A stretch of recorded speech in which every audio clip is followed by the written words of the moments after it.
let's begin this here with a quick recap of what happened last session. When All right. nobody said anything to get them in trouble. Yes.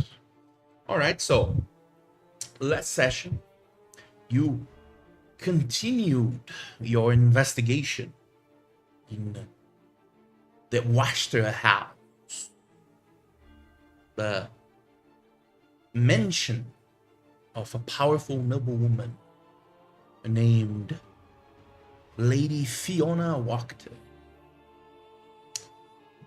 You had some strange sightings there of a ghost that were trying to tell you something. And you decided to stick around and investigate the place. Some of you found a pathway leading into the basement. Others were trying to deal with the man who was trying to get away and call for help. And others were just trying to look for something else on the second floor. Your forces divided, your investigation on the basement continuing.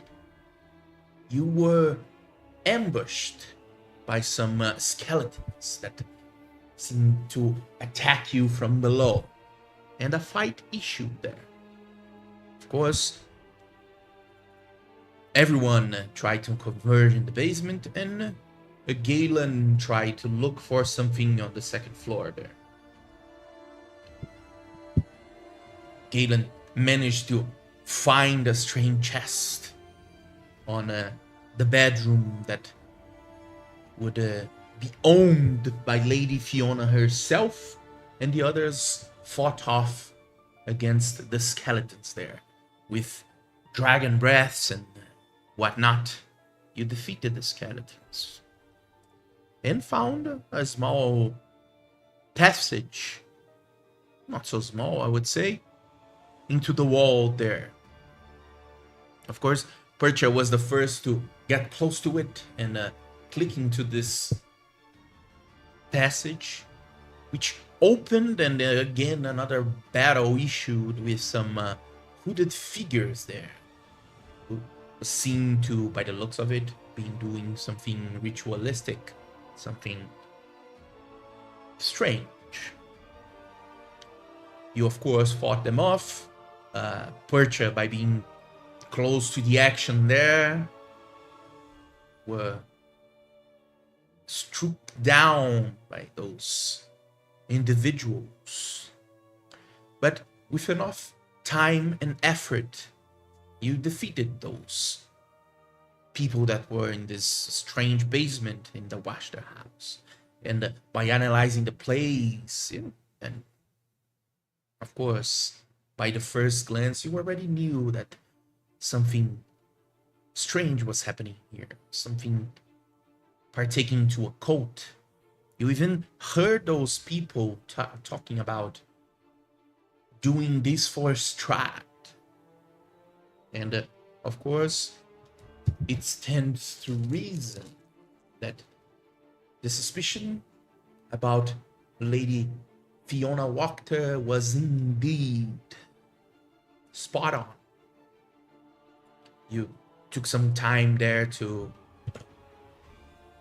rest and, of course, search into what Galen found on the second floor.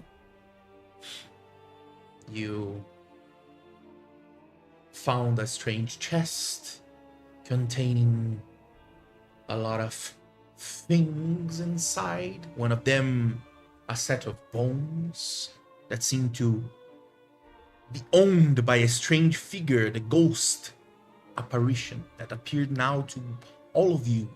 Had a slick black hair going to the back, seemed to use some sort of armor that you couldn't recognize, but that seemed to nonetheless be an enemy of Strahd. And of course the book which you analyzed, and it took you to a strange place. A place that didn't resemble Barovia at all. You went to this new place, you traveled to a strange castle, and there you took the skin of guardsmen training.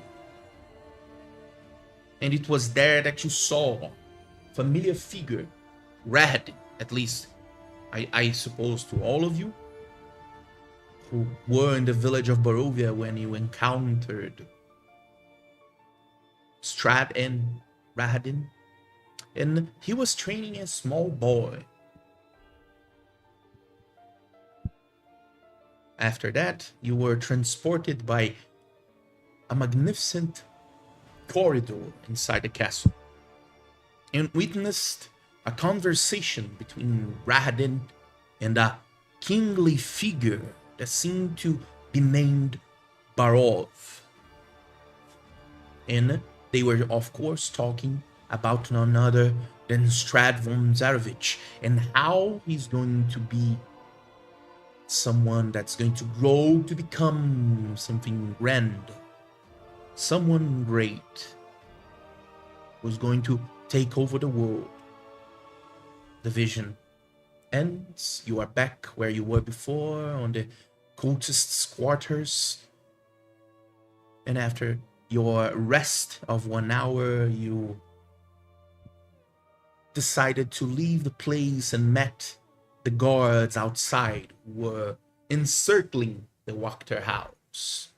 And of course, someone was there, none other than Isaac, the captain of the guard, who called upon you to come out and explain what was happening.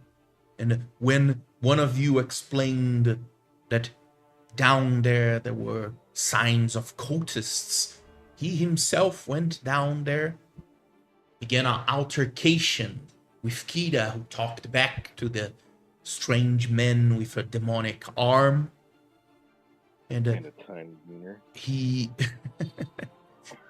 got, of course, the confirmation about the cultists, and of course also took Kida as someone who committed a crime.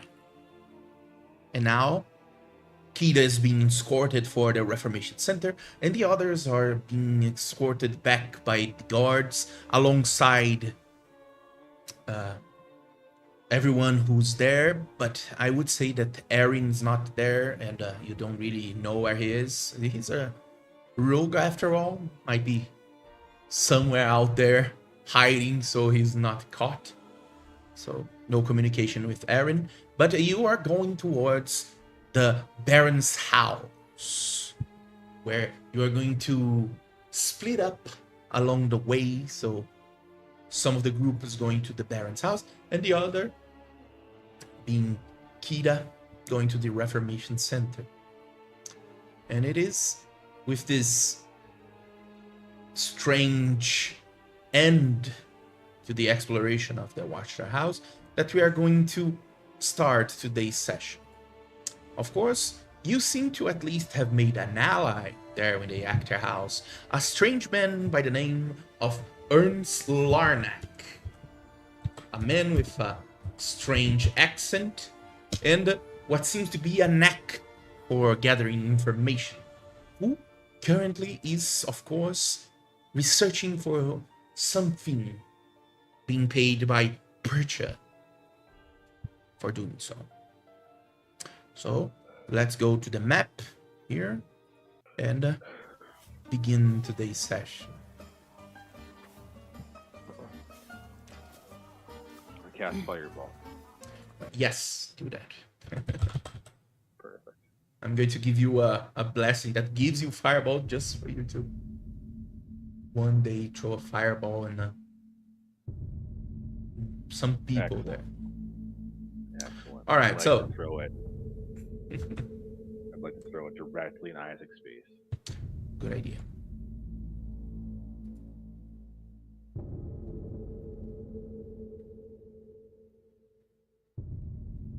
All right, so let's go. You start to go towards center of town here, of course. And as you start going south, you split up. Dane and some of the guards seem to go to the side where Kida is, and only 2 guards seem to be escorting the others towards the Baron's house as you split up. We have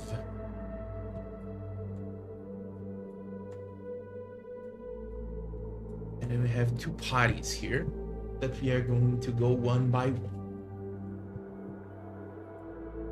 Let's go first with Kida there, who arrived at the information center, so he can actually come back with the next character already. I'm just kidding.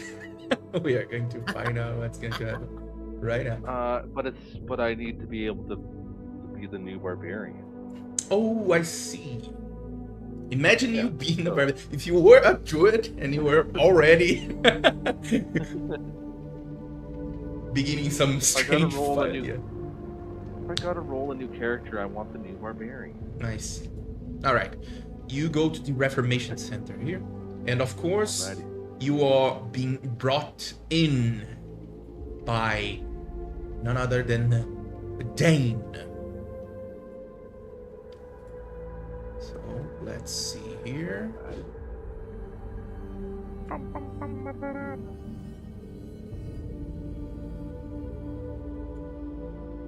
Okay.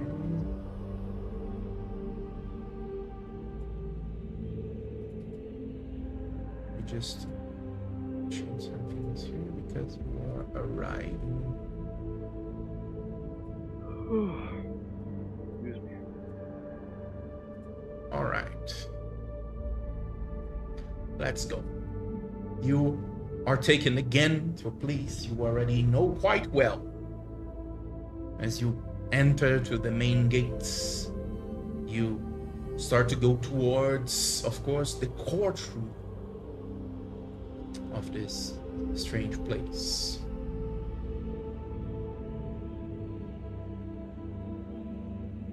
And as you are being taken there by Dane and the others,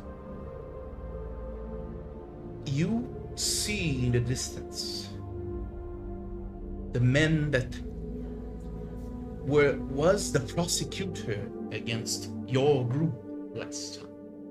You see as Dane starts courting you, the man looks distance and says, "So Dane, what happened out there?" And he looks you up and down. "And what did this one do, huh?" Dane goes, "Well, seems like she talked back to Isaac, and well, now she's here." "Oh, did she? Well, the Baron's sure to be thrilled." "Well, I will leave you to your dealings there, Dane.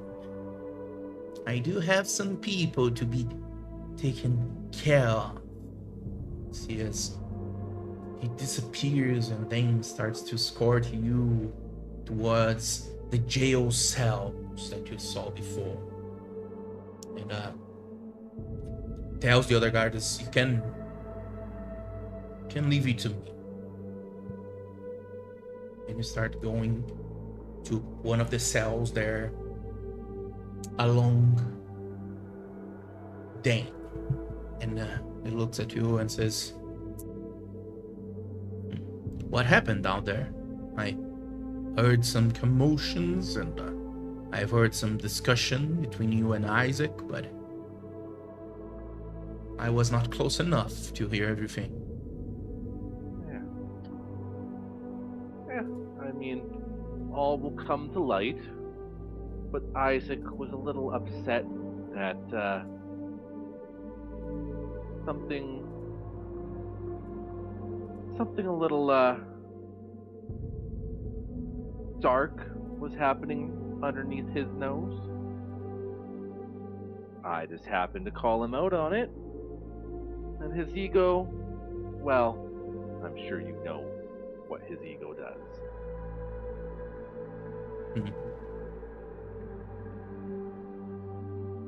I see. I wouldn't say that was a smart decision. But sometimes the tempers get the better of ourselves, huh?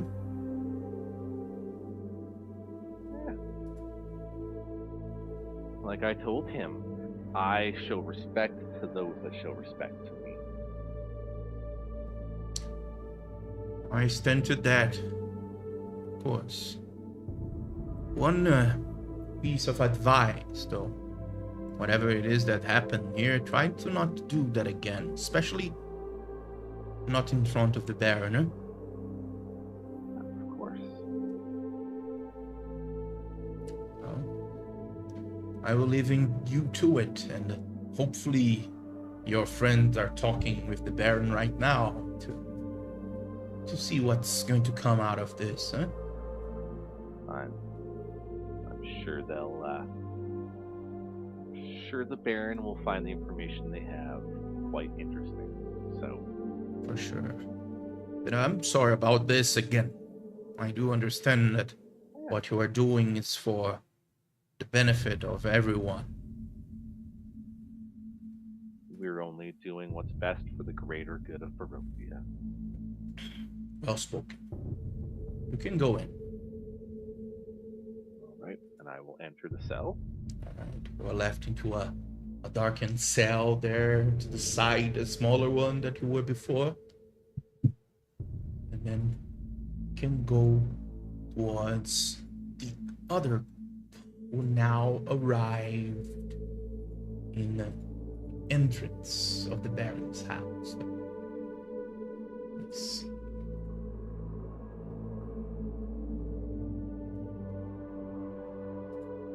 All right.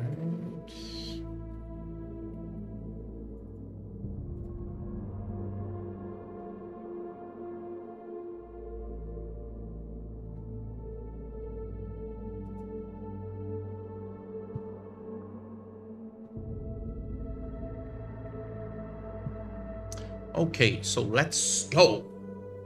You arrive at the Baron's house again. In the Baron's house, you see some guards doing their watches there, right in front of the gates to the house entrance there.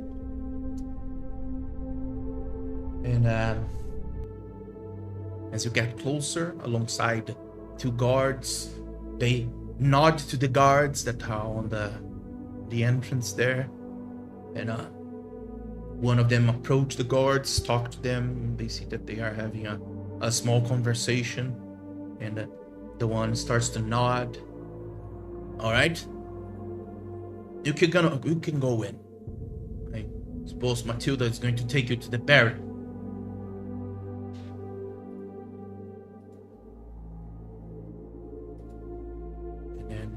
It leads you inside, where Matilda sure is expecting you kids.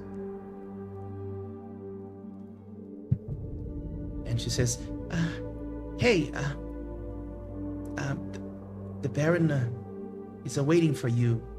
He heard of what happened out there, and he's at the den. Please, accompany me. I'll follow. Same. Same. I'll follow. You're not here, Kira. You're invisible. Are you sure I'm not that cat over there? Or that mouse over there. Or maybe that snake in the corner. Or that rat in the wall. Or that a rat! No, kill! We already Kill had the enough rat! wall rats, thank you. Kira is everywhere. All right, so you are escorted again to a place you were before, the den.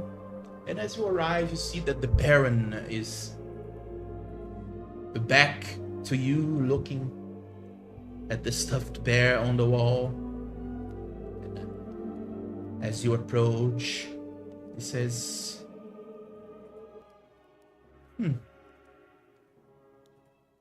You know,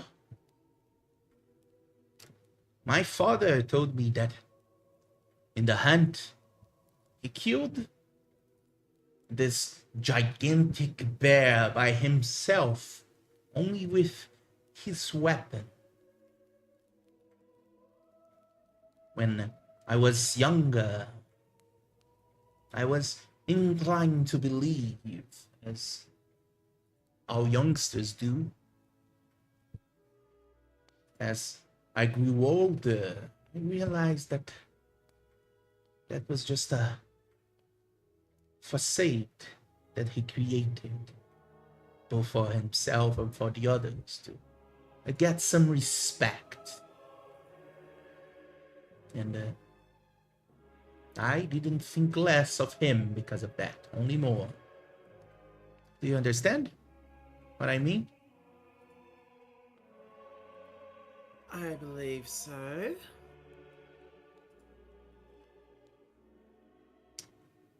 Yes.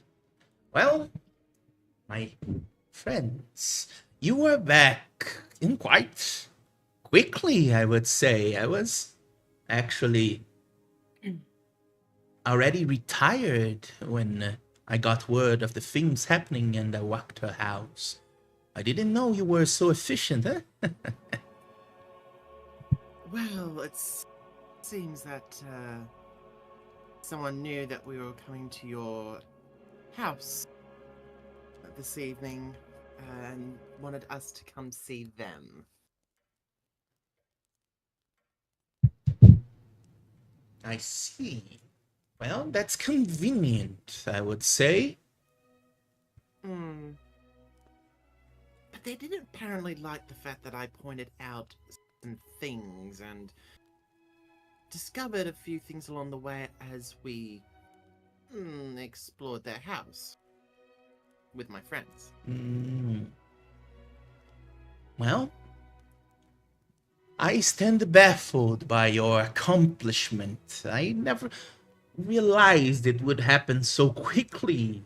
I thought you would lay the groundwork, but, well, if what happened at the town square was any indication, then that's the reason that you would actually do something so well, I suppose.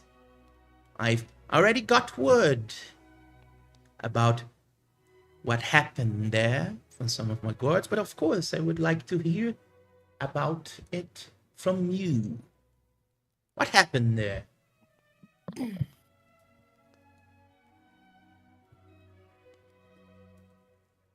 A few things had led us to explore the house a little bit. Lady Fiona didn't appreciate that of my nosing around, and I'm just going to say being a bit of a nosy person, and asked for us to leave. But then something urged us to go ahead and actually sort of push back and actually go ahead and explore the house. And yeah, we kind of went into the basement and came across some interesting things down there. Something, you say? What would that be? Well, apart from the fact of how many skeletons raised from the ground, that was like, what, 10 skeletons that raised up from the ground, and a secret wall that had 4 hooded figures inside there. One nearly killed me. All of them nearly killed me, but we discovered that they seemed to be cultists. Oh, I see. And I'm afraid something happened to some of you. You're actually missing too. One of which I, of course, already know where it is. You might need to forgive my friend, Kida. She's, she just is very sensitive to people. I see. They meant no real harm. They just said what they felt from the heart. Yeah, that's what gets you killed for sure. But alas, after what you did to me, that's the least I can do. You can rest assured that I will brush it aside. Although what she did was indeed something that would garner her a bit of a reformation, so she can start thinking a bit straighter. But like I said, you deserve this. I suppose the only thing I ask of you is for her to try to abstain herself for doing those kind of things again.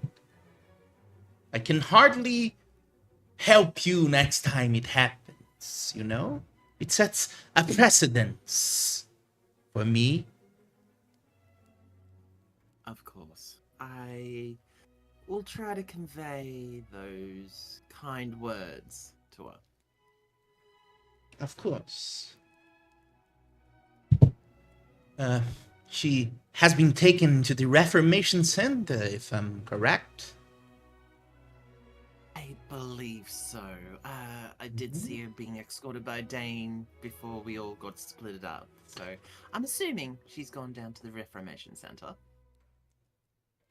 Yes, I will send word for she to be released and escorted back to where you were staying, the Blue Water Inn, right? That's correct. Of course. Consider it done. And, So,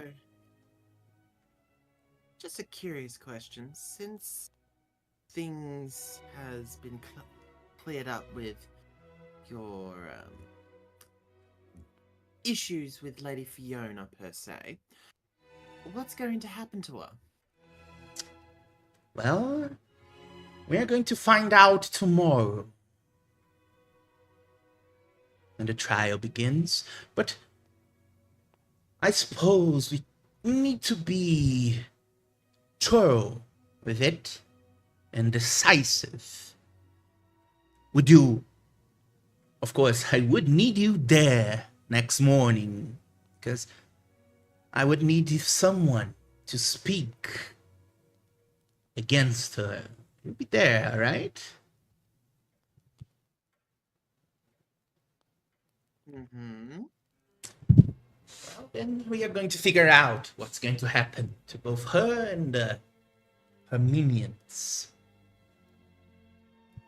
Well, I only asked this one question.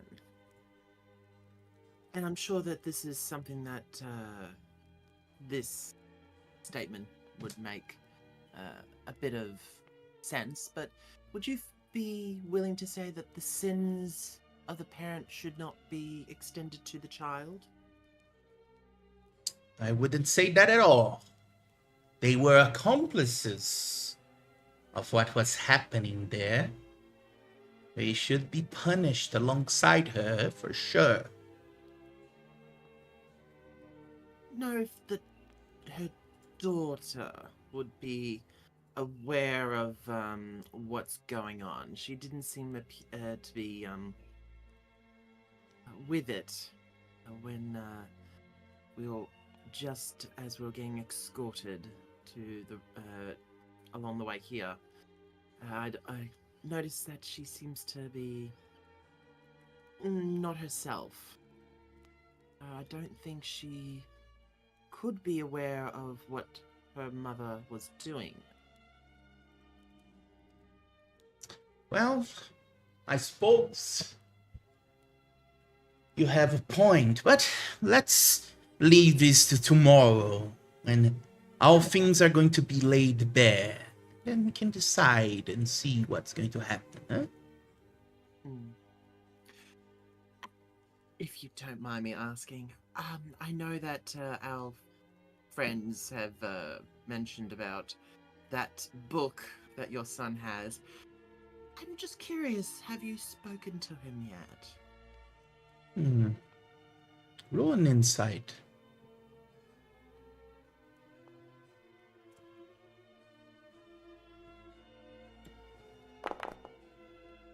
Ooh, Ooh. 15. All right.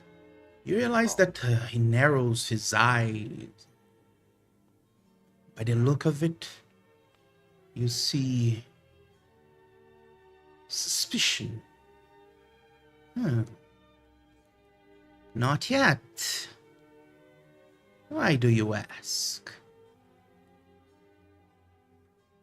Just because we were pretty effective in our investigation of Lady Fiona, I was just curious to see how well you were in being able to speak to your son as such, to see how much of a caliber of effective investigation you have, just as we do.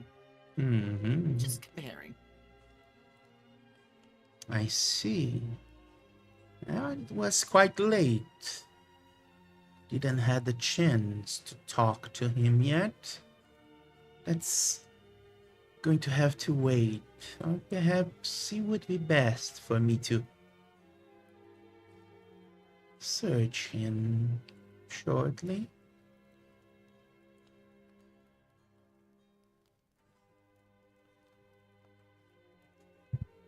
Well, hopefully you'll come to you'll get to the bottom of that one.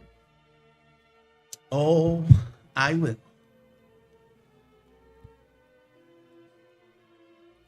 Well, I don't want to take any more of your time. And rest. Make sure you are good for tomorrow's trial of Fiona Wachter, the cultist. Allegedly. Allegedly.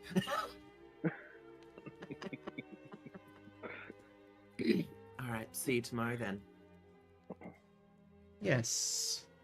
You'll be escorted out by Amaltia.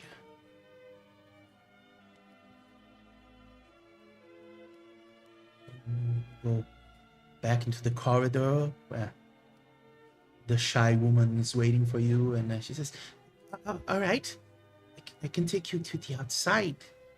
Guests, come. I'm gonna be very, very cheeky here. As she's walking on ahead, I'm gonna follow. I'm not gonna do anything that's gonna be rude or inappropriate. I'm just gonna go ahead and walk along, right behind her as we're going down the steps, and I'll just to have her panic a little bit. I'm just gonna turn and use the words inside of her head telepathically, saying, "I know what you did," and it'll be my voice, but it'll be very dark and very mysterious, and I'm just going to be walking like this as I'm walking down the steps. See that? She looks around and...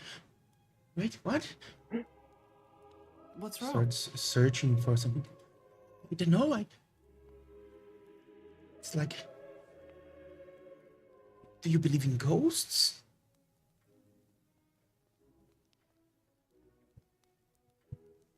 Well, we have seen a few ghosts since our adventures. I guess it's possible. Oh no, Why? that was not the answer I was looking for. I do apologize. It's no matter. Please, I'm going to escort you outside. The best suggestion I can give to go ahead and cleansing this place is just grab a whole bunch of belladonnas and just go through every room and drop off belladonnas and burn them in every room. It might clear it up. It might stink a little bit, but it will definitely clear everything up. I see. All right. And as we continue, I'll do it one more time, saying, I'll see you in your bedroom. And then we'll leave. Ooh. All right. You do see that she goes completely white there. As you do that. As you are led outside the Baron's house.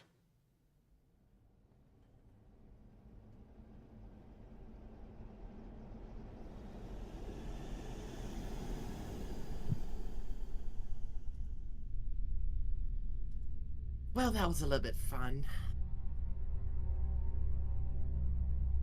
And you'll see a bit of a cheeky grin on her face as we leave. All right. And you are outside of the Baron's house there. You can decide where to go next.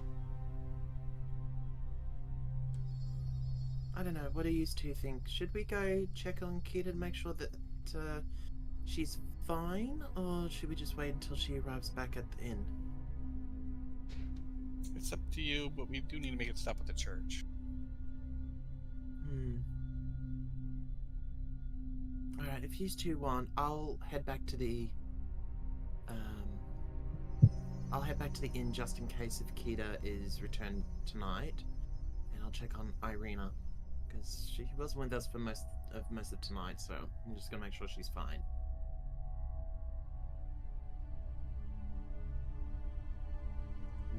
Oh, and what time is it? It's what? It's Is it quite around late. there? Maybe All right. midnight or so. Okay, I'll have to wait till tomorrow for that then. But the church thing is available. Alright. So we'll head back to the inn. Alright. So make your way back to the email.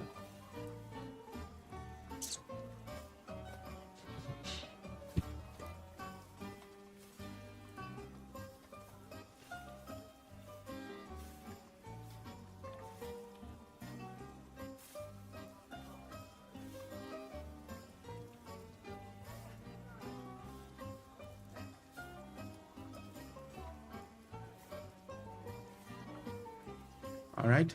And Kita, you Yo. on your cell there, you wait for maybe 30 or something minutes. Then Dane approaches your cell and says, all right, you are good to go. Come. All right. Lead the way. Starts going down, go down some stairs, pass by the courtroom there. Seems to be quite empty at the moment. Just some guards around, 6 of them. But, as you go through, and Dane says, I don't know what your friends did, but they help to you, Kita. You Well, like I told you earlier, when the Baron learned of the information, he would see why things are the way they are. Of course. Well, do you want me to escort you to the inn?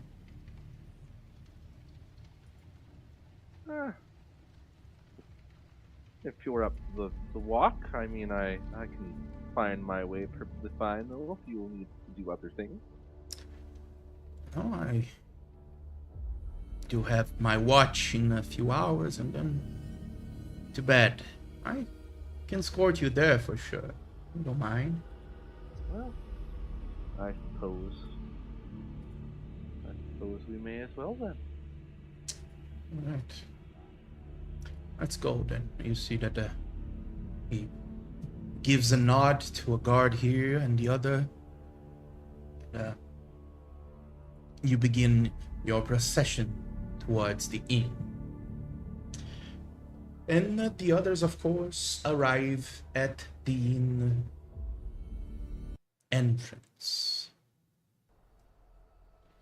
You can see some light coming from inside, but there's no sound coming from inside. What do you want to do there? At this point, it's the other group, not you. You are just going towards there. It's arrived shortly. But the group arrived at the inn at the moment.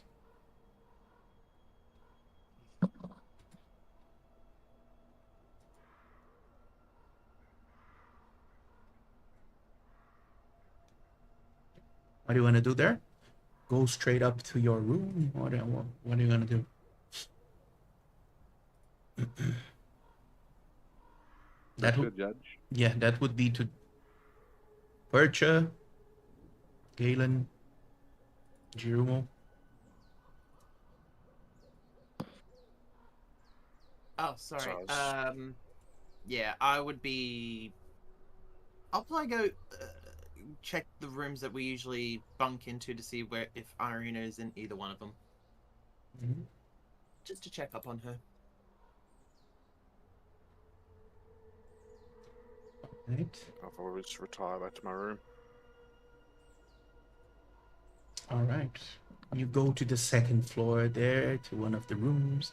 As you pass through the stairway that leads up there, coming from this side here, you do take a glance inside and see that Danica seems to be tidying up the place, get things ready to maybe retire.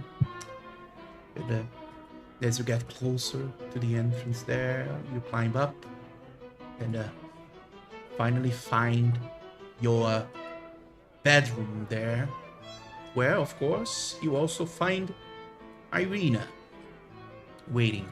And as soon as you arrive, she springs up and says, "Oh, all right, I thought you died along the way or something." Well, how did it take I so nearly long did. for a dinner? Well, we got not a little bit sidetracked. We actually did finish the dinner. I think I might have insulted the Baron's wife by doing something, but that's another story. We got invited to see another person, got kicked out of the house, broke back in, discovered they had cultists there and skeletons, undead skeletons.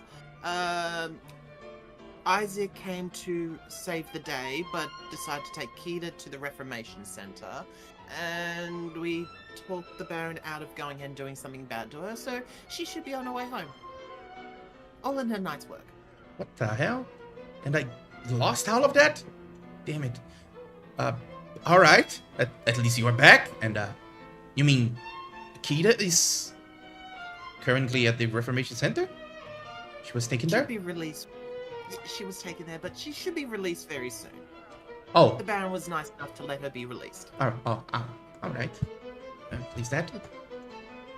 But the next time, probably, maybe, just giving you maybe a kind of an advice there, but maybe you could pass here and let me know, so I'm Yeah, not well- word sick. I do apologize. Next time. But I will admit, the whole meeting Lady Fiona was kind of a last minute thing, and we did try to see if we could go ahead and do another day, but they were quite insistent.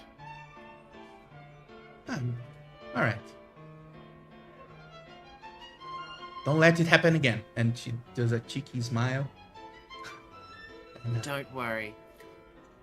But I did do something really, really interesting, though.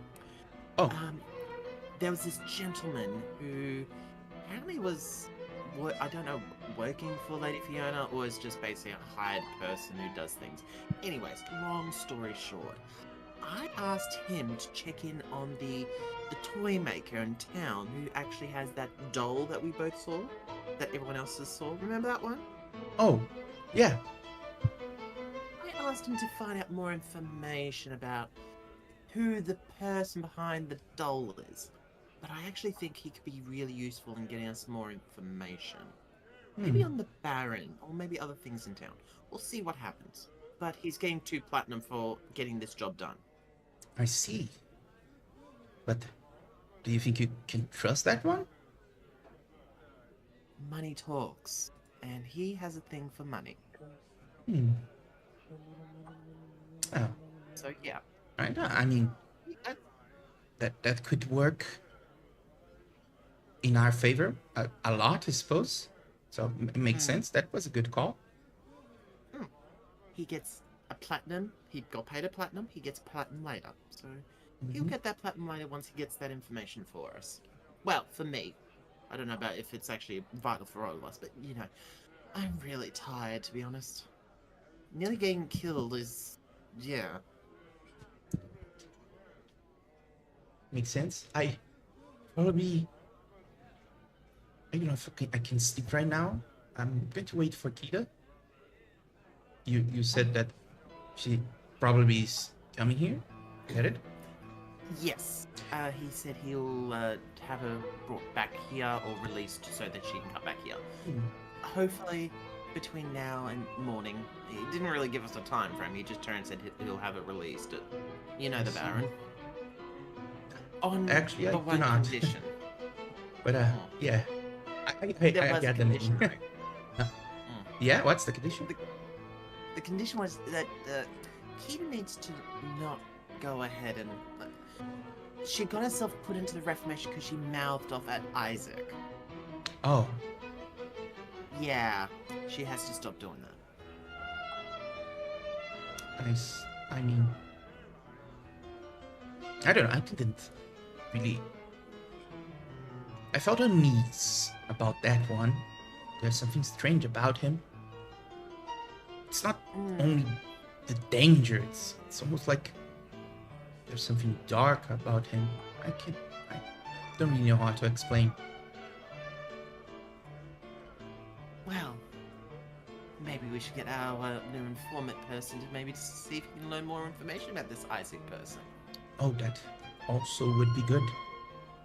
That was a nice catch, actually. Having someone here that can gather some info for us. Well, we do have those two little girls, but the thing here is they can only do so much that an adult person can gather information about. So, And they, having all angles is good. and they are currently not able to stretch their wings and look into things after what happened. So yeah. That is true. That is definitely true. Anyway, I'm going outside to see if I can see Kita, and we cut to Kita there, who's arriving at the entrance of the Blue Water Inn alongside Dane. As you're going to this nightly walk with Dane there, seems to be most of the time silent, only humoring you with the things that you ask him or the conversations that you start. As he goes along the way. Don't know if you want to say anything to him, but that's the time. Well, thank you for the company. Back to the inn. You enjoy your time on your watch, Dane. Yeah. But good night. Take care. You too. Starts to make his way back into the night there as he leaves you to your devices there. See some light coming from the inside, but don't really hear any movement coming from inside the first floor of the inn there. Okay. If I pry the door, is it open? Seems to be open yet. All right. I'll go into the main room of the inn, I suppose. All right.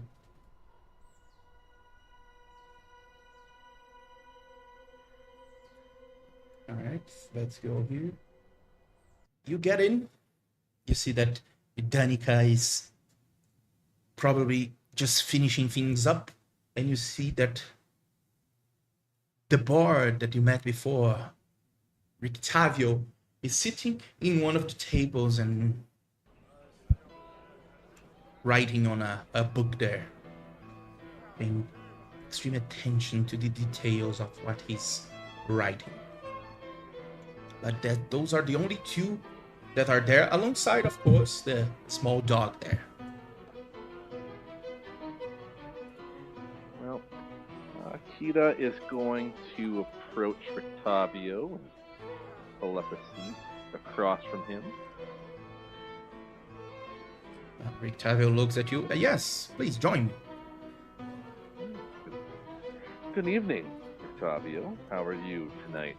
Good evening. We're doing well. I got a stroke of inspiration here, added some details to a tale of mine. It's always great when inspiration strikes, I suppose. Yeah, it's getting more and more rare, I suppose. This place is too gloomy to have the energy to do those kind of things. Yes, I suppose you're right. Perhaps one day the sun will shine its face on Barovia once again. Well, cheer to that, of course. I would very much like to see how this place looks. The bright light of the sun. You know? Well, I've heard hopefully if- some... sorry. Go ahead. just going to say, hopefully if things go well, my friends and I may well see that happen yet. Mm-hmm. Well, I will take you to your word, huh? Maybe one day we can toast a drink to that. Although I would advise you to be careful out there. I've been around quite a bit, but I never saw a place like this one. I mean, by traveling alone, you could find yourselves in some situation that has no fixing. I would say caution and preparation are in order for things to go well here. Of course, the longer I spend in Barovia, the more that becomes apparent. That's for sure. You seem like a man that's got his ear to the ground, I suppose you could say. Well, we probably could say that, yes.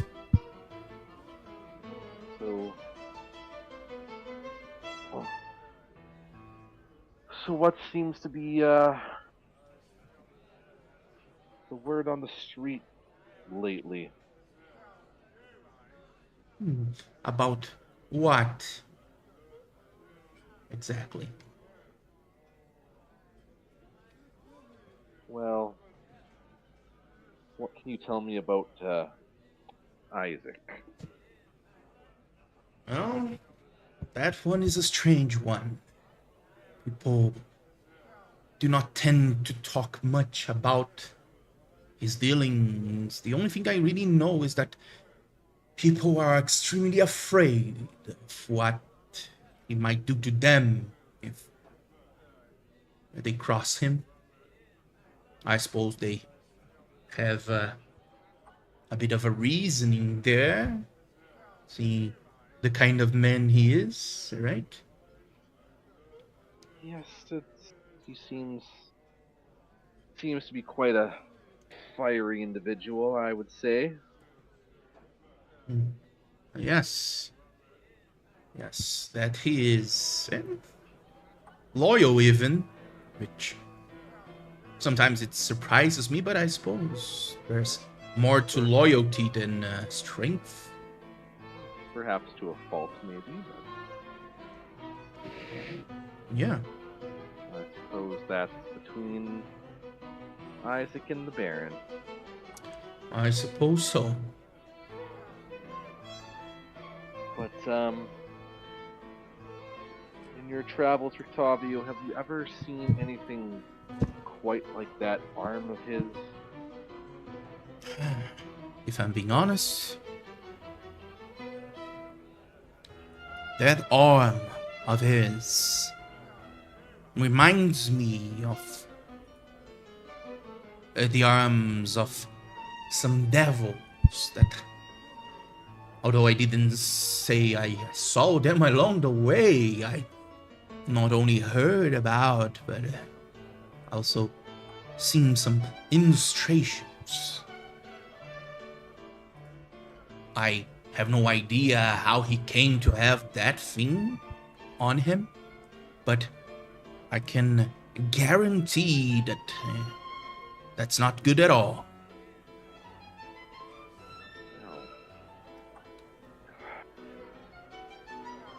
So it's demonic in nature, you say? Yes, I would say more devilish in nature. Demonic is a bit different. I'm a little, not quite brushed up on my creatures of the hells. Oh, Um, I can elucidate it if you want. yeah, perhaps another time. My Of course. question then becomes, do we think that Isaac made a pact or a deal to get this arm? Well, hard to say without knowing the specifics, but I could say that that's for sure a possibility, yes.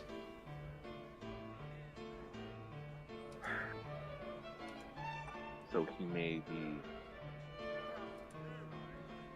have a devil on his shoulder, then, that we should also be aware of. Well, who knows?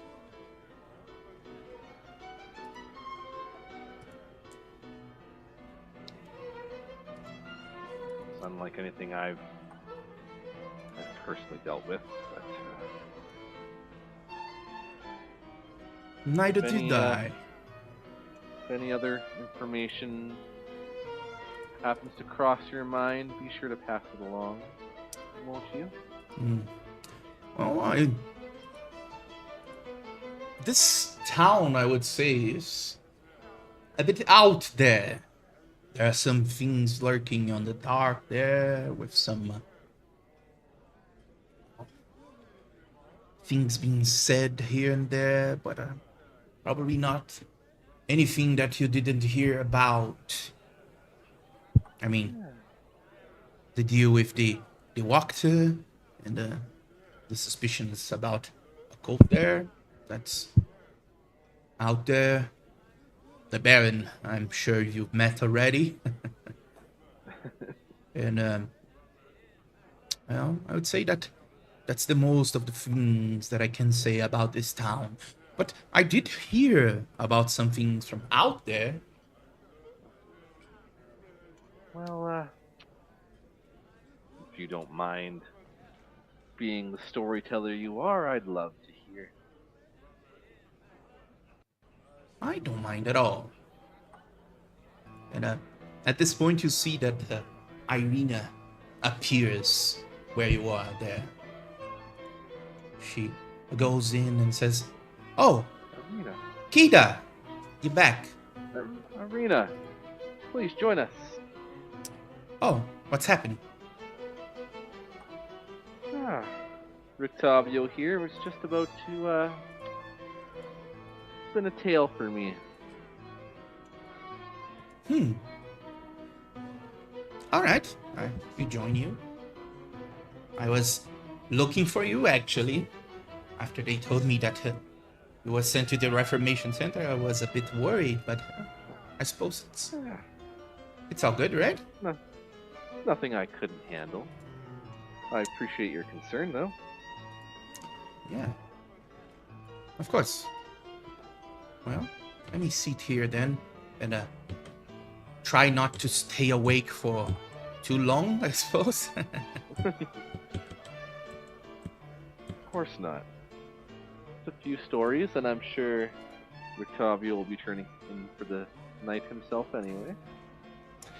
Yeah, I tend to spend some of my time, riding and doing things like that, and he points to the year. Of course. Maybe it's the age. You don't need to trance as long as I did before. Oh, anyway. Oh, I suppose, have you heard about the village of Kresk? Only in name. Yes. There's a village there. It's a bit, I would say, secluded and close to the outsiders. I've heard that a group of commoners from here tried to go there and made their new home, but they had to come back. Even some of them were lost along the way for the dangers of the roads, because they were turned back. They didn't really accept them in.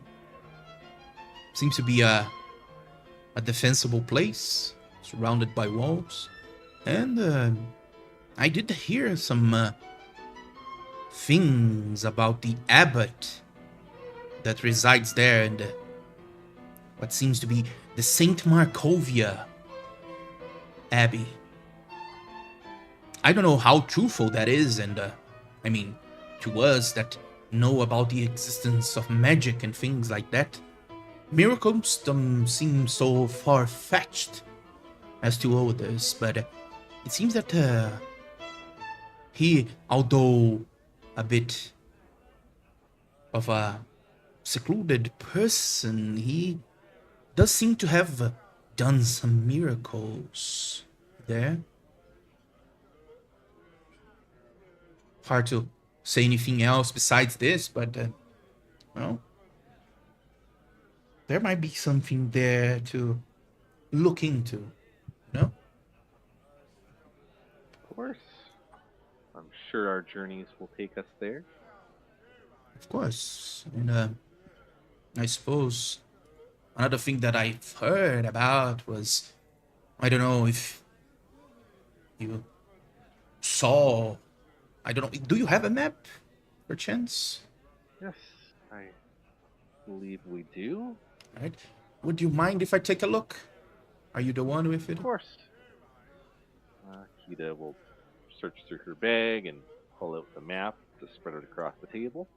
Oh, it's actually a bit more complete than mine, I would say.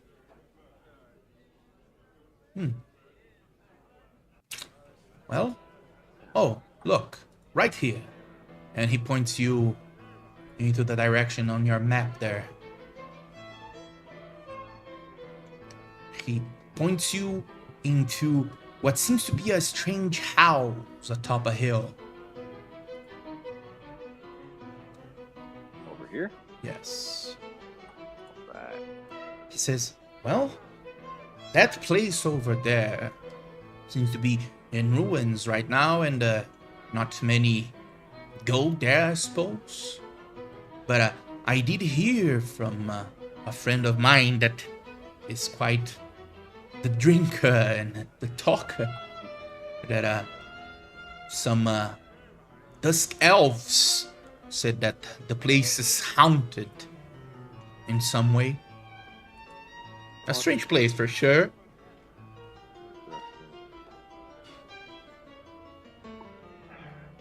Seems like many places in Barovia are haunted these days, though. Yeah, I mean, are you even surprised anymore? I really wish I could say I was. Do we know what these ruins were at one point?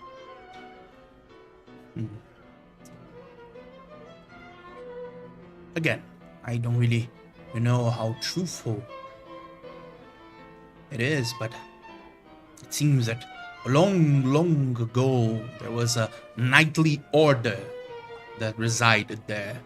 But that is as far as I know about the place. I suppose It was so long ago that not many really know the truth about the place. And people tend to avoid them altogether, so...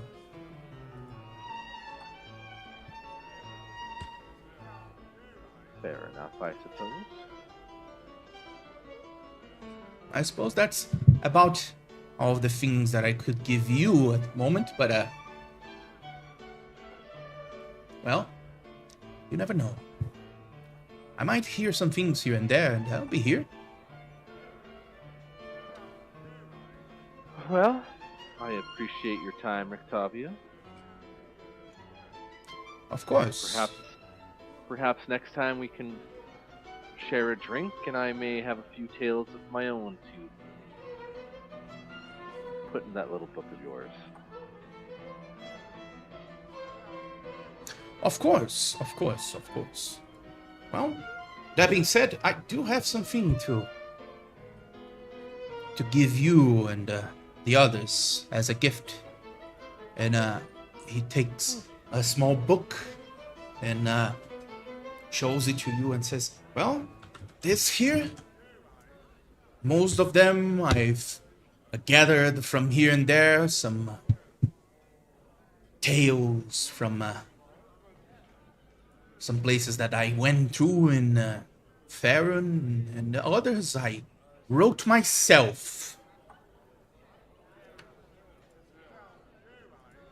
I would say that this is something that I would like to have, but it's a copy. I would like for you to have it. All of you, of course. That's a kind gesture, Octavio, and I'm sure I can speak for everybody when I say thank you.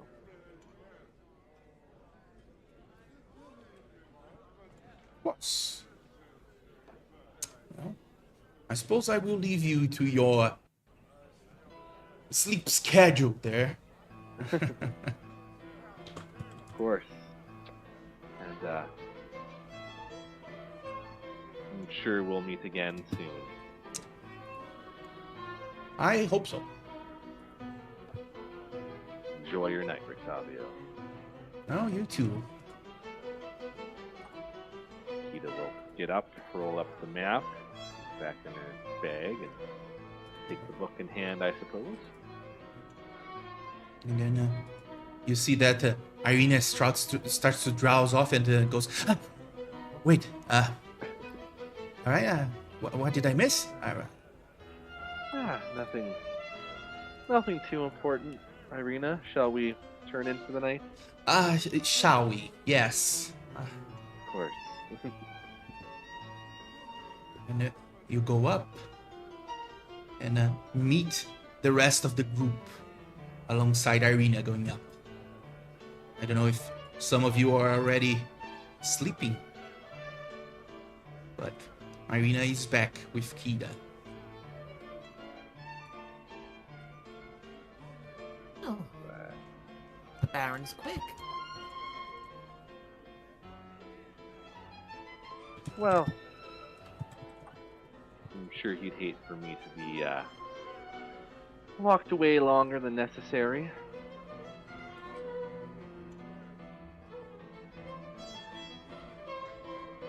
Yeah, there was a How did condition he- for why you had to be released. There always is, isn't there? You can't mouth off at Isaac or anyone else like that again. Well, not again, but just not mouth off in town. Well, I can't make any promises, but I will try to bite my tongue. Don't bite it too hard, I guess. Of course. How did the Baron take the news that the cult was apprehended?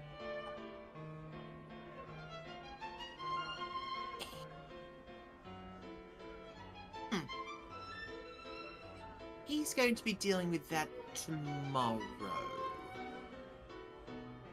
we gave him the rundown of what we found, so he's aware of what we know.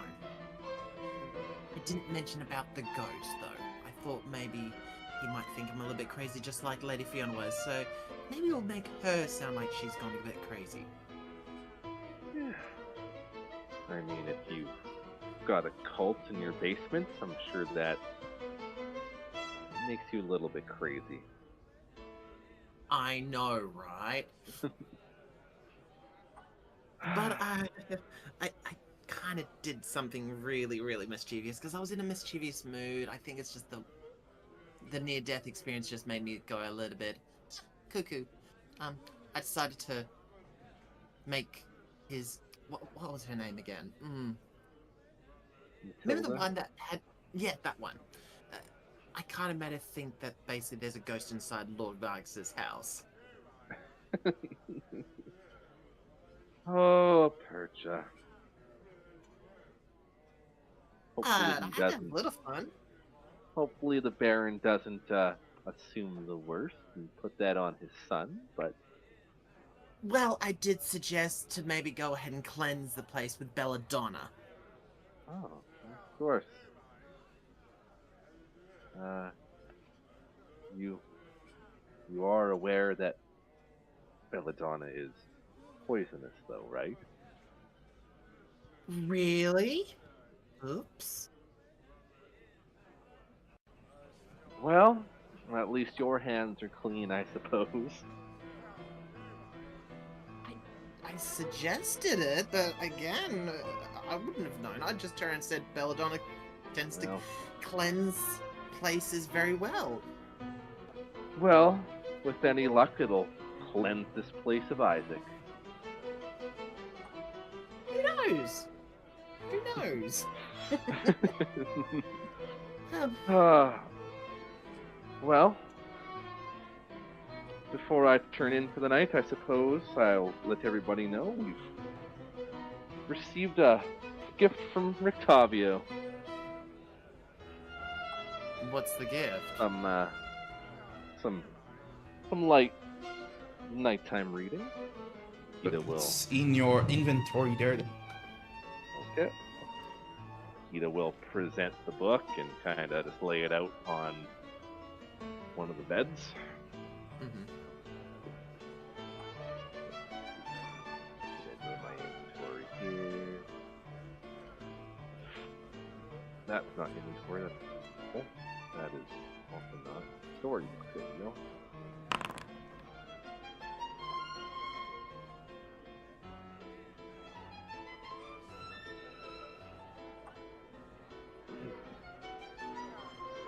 Lurking in shadows with purpose concealed, onward he ventures with justice revealed. Outlaw by name, but a hero inside. Knowledge of vengeance is where he'll reside. Tower of Gotham, a city in flight. I think I've heard this one. I think this is about Batman. Oh, study swore, now to find every plight. Waging his battle through dark alleyways. Enemy shadows all fall to his gaze. Rage is his armor, yet heart still remains. Lake of redemption, still waters of peace, as Red Hood seeks where his torment may cease. Kept from the light, but not fully astray, ever he fights till the end of his day. Redemption. Tower of Gotham. Do you think these are maybe something, not like an anagram per se, but do you think there might be like misguiding clues to places around in Barovia?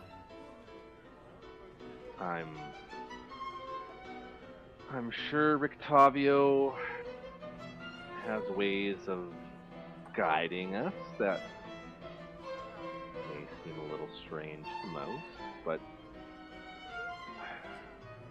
I would assume if he wanted us to have this, and to read it, that there's a deeper meaning behind the words, for sure. We do have access to the map of Barovia, right? Yes. Well, to be fair, there is a tower in the lake to the west.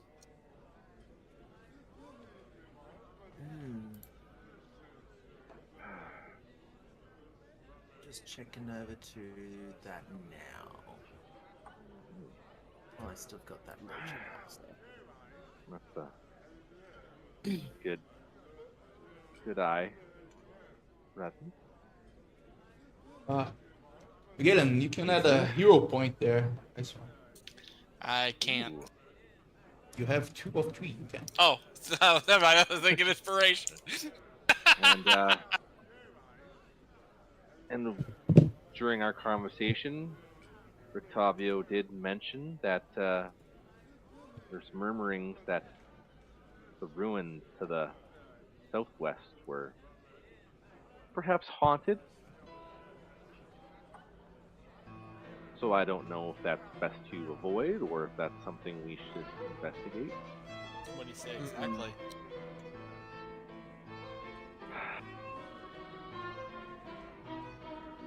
He said the elves say that the place is haunted. It's been ruins for so long that nobody quite knows what it is anymore. But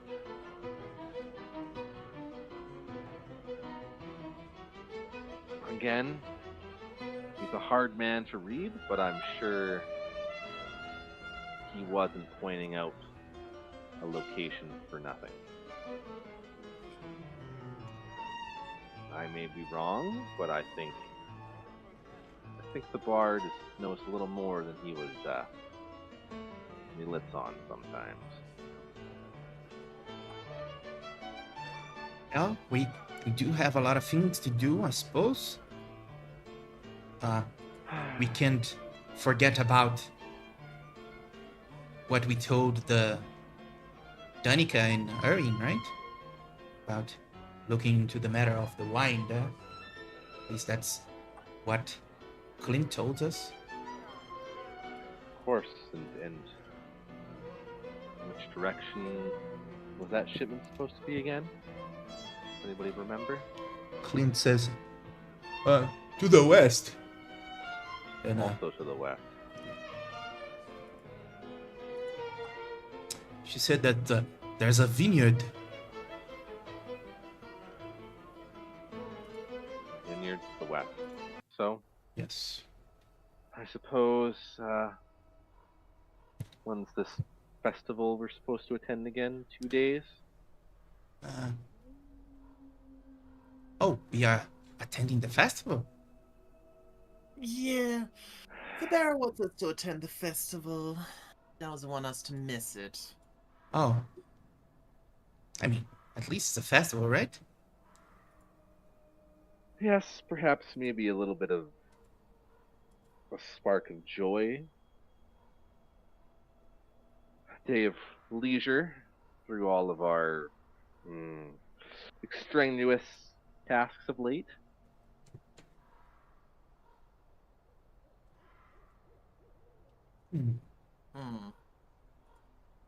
But I guess I suppose that leaves tomorrow free to deal with the vineyard, does it not?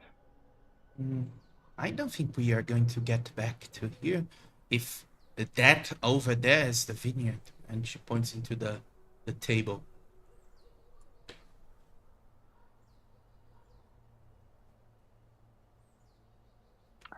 It might take several days for us to get there. Yes. Well, we'll add that to the list of things as well, I suppose. All right. So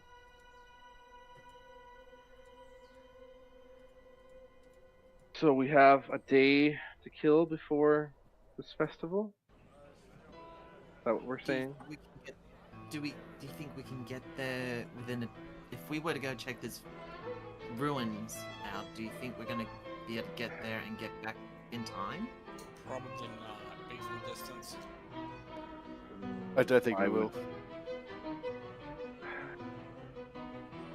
Given the information I got from Rictavio, I would say we'll probably run into something take a little longer than a day to deal with. Looks like it'll take about 2 to 2.5 days to do so. So Is there anything for us to do tomorrow? Don't we actually have to maybe look for...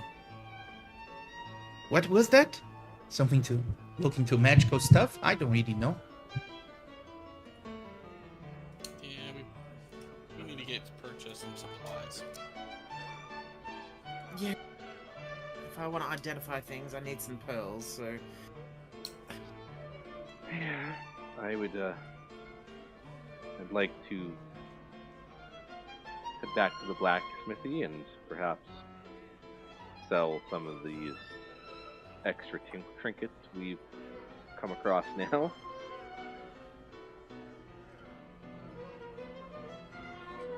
And I'll stop by the church on the way. Oh, so we can head to Bloomsbury. And if we have nothing else important to do tomorrow, perhaps tomorrow's the day to once again speak to Saberfang and let the beast roam. Yes, that's definitely a valid point. Do we really think releasing Saberfang out in... Are we going to plan on taking him out of the town to do this? I mean, Rictavio brings up some valid points, but I think the longer you cage a wild animal, the more likely it is to bite the hand that feeds.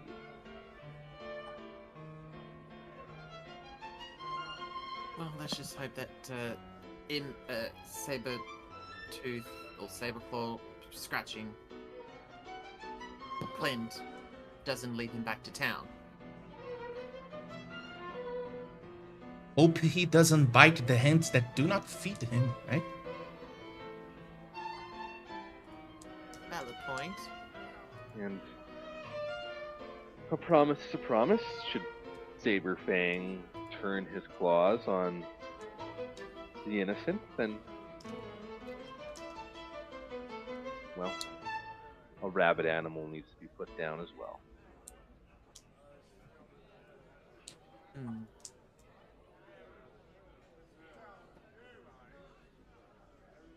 I think maybe we should get a long night's rest so that way we can deal with magical things.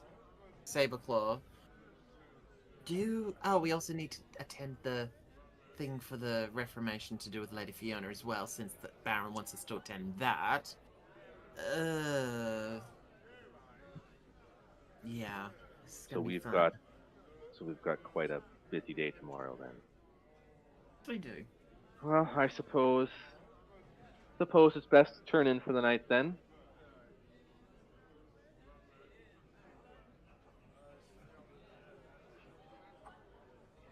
Ida will tuck the map and the book back in her bag and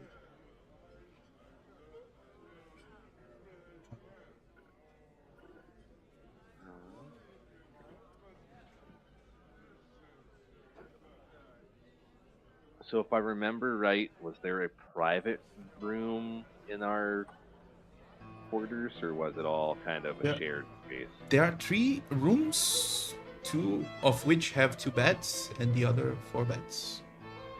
Okay. Well, a total of 8 beds. 8 beds. Yeah. Kita is going to go off to one of the rooms that only has 2 beds and try and get herself some privacy.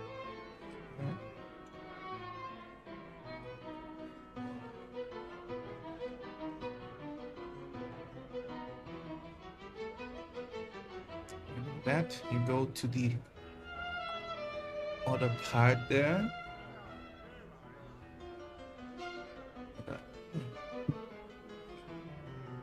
Maybe put you on the other bed.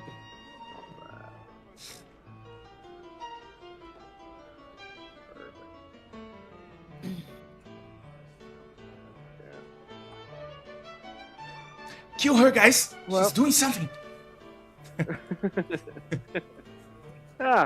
Well, no, Kita's just mostly gonna work on getting changed, and as she takes her armor and clothes off, she's going to look down at her chest and take a moment to take in the long black scar across her chest.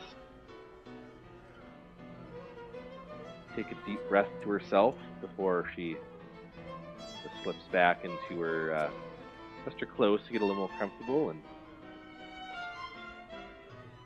then she'll put herself into one of the beds and go away for the night.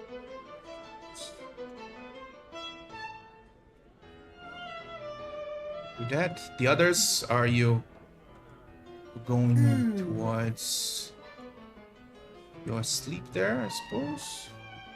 Yeah, I'm usually in the same room as Kita when, as such. So the question would be: would Kita be doing this as I'm in the room, or before someone else entered the room? Well, that depends. How soon did you follow Kita? Like a minute or two after. Well, if Percha would have been in the room while Kita is working on getting herself ready for bed, Kita would have tried to turn away from Percha to hide the scarring on her chest from her. But take it coyly as to, just don't look at me while I change, kind of thing. Darling, we're both women. I may have bigger ones than you, but there's nothing you can scare me with. Fair enough, but if anything, back in Faerun, I was taught modesty. It'll take a little more to get me open, but I appreciate the gesture. Well, my mother said the same thing, but she turned and said, modesty is for the weak, and if you open yourself up to someone, they can go and compliment you on what you get, and then you get something for free. Well, perhaps we'll reach that point one day, Percha, but until then, have yourself a wonderful night. Alright. Good night. Hold on. I'm gonna think about this for a second. Give me a moment. Shite. Hold on. Yes, but I don't think. Hold on.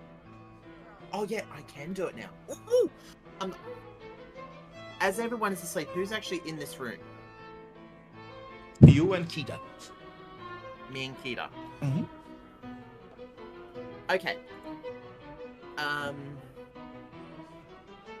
Yeah, I'm going to do this. I want to do this, and I'd like to do this. So I'm going to do 3 things. Actually, 2 things. Oh, it is 3 things, actually. I'm going to cast a Spider Climb on myself. Yeah. Alright. Okay. Then I would like to spend both of my sorcery points that I have on me, because and use that to cast darkness so that I can see inside darkness within the room. Huh.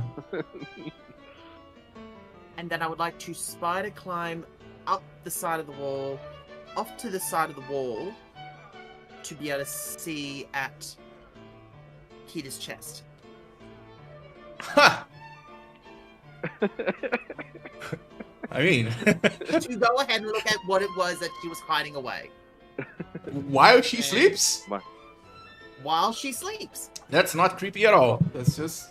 No, and I mean Kita did put her common clothes back on, just without her armor. I will say that But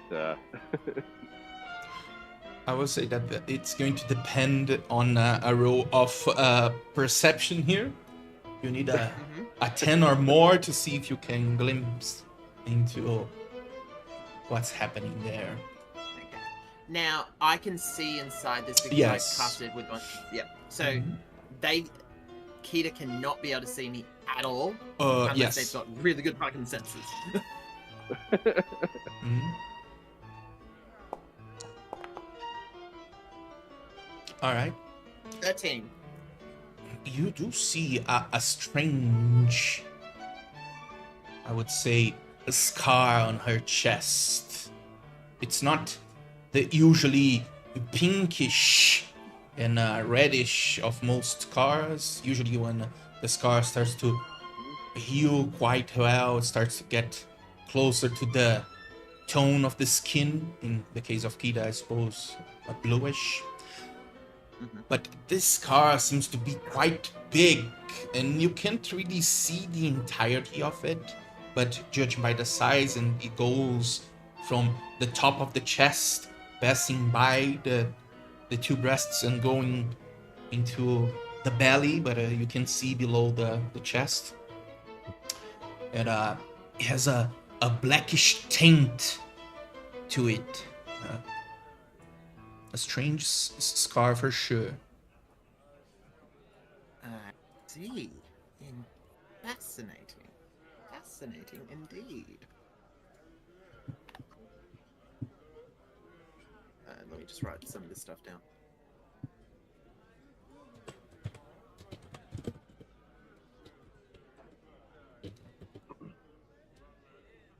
Perch, I didn't think you were that kind of girl. I did say my mother knows how to teach people well, and I just basically choose when to play on that. Should have at least bought Kita dinner first. God. Anyways, after seeing this and all that stuff, I'm going to quietly spider climb down from the wall and back into my bed, slithering back in, and I'll be just turning everything, taking off spider climb and the darkness to dispel it all, and it'll be just, poof, it'd be like almost like a momentary lunar eclipse or solar eclipse where it basically looked like outside just went dark for a bit, and then it's just gone back to normal. If Kita ever woke up. All right. Yeah, Kita slept through the whole thing. Loud snorer. All right. You take your time there to start your long rest, and everyone is able to get it done. I'm going to give you the long rest here. Give me a second. My fingers are off the mouse.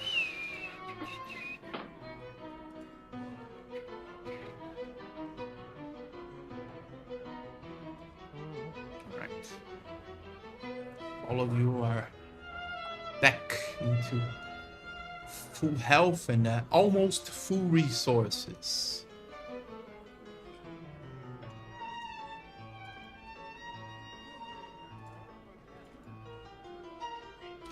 And a new day dawns.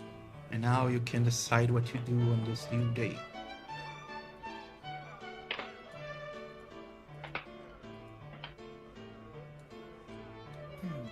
What's the first deal of the day there? First deal of the day is go downstairs and get a coffee and something to eat. All right.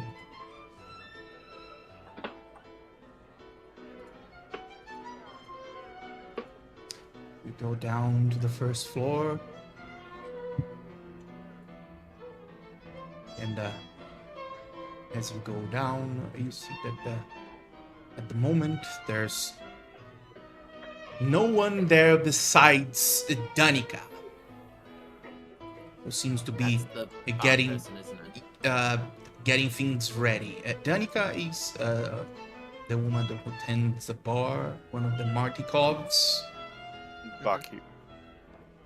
Yes. And you go down, and the only thing you see is Danica and the dog there, whose name is King.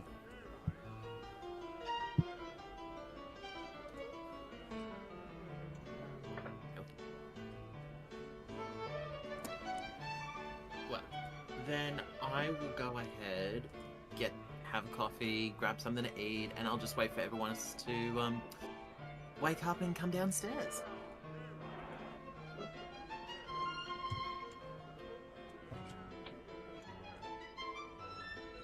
Go to the first floor there. And as soon as you arrive, you see that the Danica goes towards you and says, "All right, I'm going to bring your breakfast in just a moment. Is there anything else that you want beside the breakfast?" Just the strongest coffee that you've got. What's coffee? Oh, damn. This is gonna Hot- be bad. Hot bean water. It's like a it's like a little bean that basically has a very bitter taste, and you can get ones that are very nice and has a very velvety, rich taste, or you get ones that has a very bitter taste and you add some nice little milk to it. Oh, is it any good? Oh, trust me, if you have one in the morning and you've had a really shit night's sleep, it makes you perked up that you can also almost feel like you could go and do a marathon afterwards. Oh, Think that- of if someone was to cast a spell called haste, because I've heard this in my travels. Casting haste, and you basically be able to go ahead and go and run around like you're doing a marathon. It's just without the magic. oh, I don't know what haste is, but I heard about magic, I suppose. I would Trust like me, to. if you ever did, you'll never think twice about it. Well, sadly, we do not have that, but we do have some teas that do Well, give you some energy if you want. I guess tea will have to do. But I'll just show you this little trick. I'll just show you this little trick. And I'll turn around and just make sure which one is this, just to make sure. I think it is my... Is it my third touch? No? Yes? Yes. I'll do a moment and I'll just look at her and go, just watch my eyes. Don't get scared. This is just how this is just a little trick that I like to go ahead and do. Nothing to scare people, but it's enough for them to go ahead and keep them on their toes. Makes them question what the hell they just saw. And she'll see that her eyes that are purple, pinkish, velvety, violet color will turn into a mixture of blues, greens, and orange and yellow, and then it will finally turn onto a red with a black backing on the as such. Neat little trick, isn't it? That's Oh. magic for you. It is. That's. Damn. As I said, very nifty and very helpful. Mm-hmm. All right. Now that you have magic, suppose I am aware, but after the things I've heard. Wait, But what seeing things you did you is a bit different. Well, I've heard that you could, at least most of you could call strange powers that you used to fight off the spawn at town there. The people who were watching from their houses were at least surprised, but most of them astonished, I would say.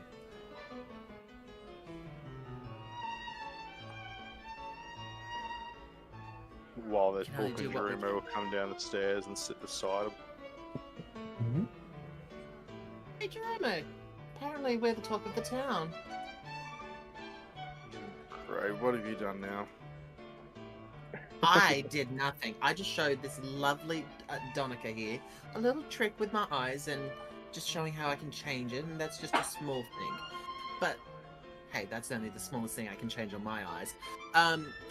Anyhow, apparently we're very much known for our help in the town square and the marketplace, where we dealt with those little misfits. Oh, you mean our undead friends? Yes. I thought I'd been picking up a few little whispers here and there. Makes me wonder what other little whispers you picked up too. You'll be surprised what happens when you don't say anything and just listen. Come on, I may talk the wind out of my butt when it comes to things, but I do try to talk ourselves out of trouble. Compared to Clint, it's Into a blessing in trouble disguise. is more like it of late. Oh, minor problems. It's been resolved anyway, remember? Anyways. Well, at least we're doing something nice for the town, don't you think, Donica? I do think that you are doing something really nice for the town, for sure. Oh, she's about to get us breakfast. Do you want anything? Apparently they don't know anything about coffee. You drink coffee in the morning? Oh, God, trust me, I do. The only time I have a cup of tea is if I've had a really stressful day. I just need the extra burst of energy from a coffee right now. But apparently they don't have it. But this true. Is it too early to ask for a mug of mead? We do not have mead, but we do have wine for the time.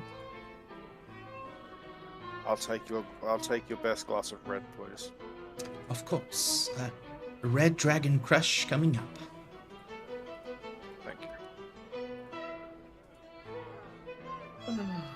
Ay, ay, ay. Sounds like someone didn't get a night's sleep. No. I think after that near-death experience, yeah. I need to go ahead and learn when to keep myself at a good distance from trouble. In the aspect of what? Well, those multiple stab wounds from those hooded... Excuse the poor choice of words. Fuckers. Yeah, that kind of just got me a little bit too scared for comfort.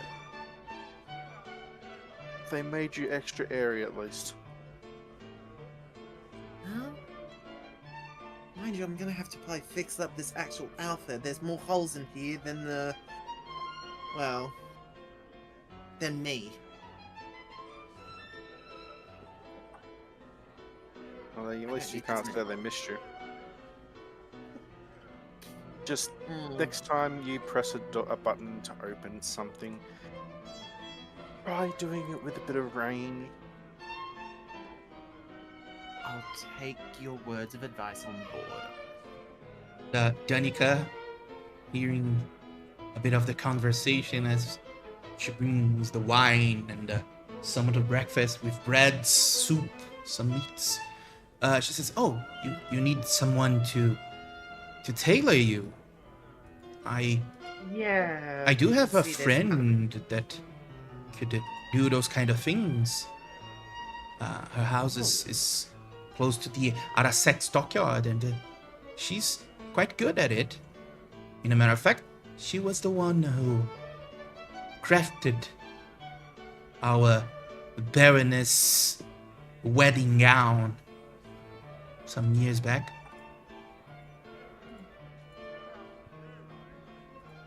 Wow. Do you think they do anything in black and leather? I suppose.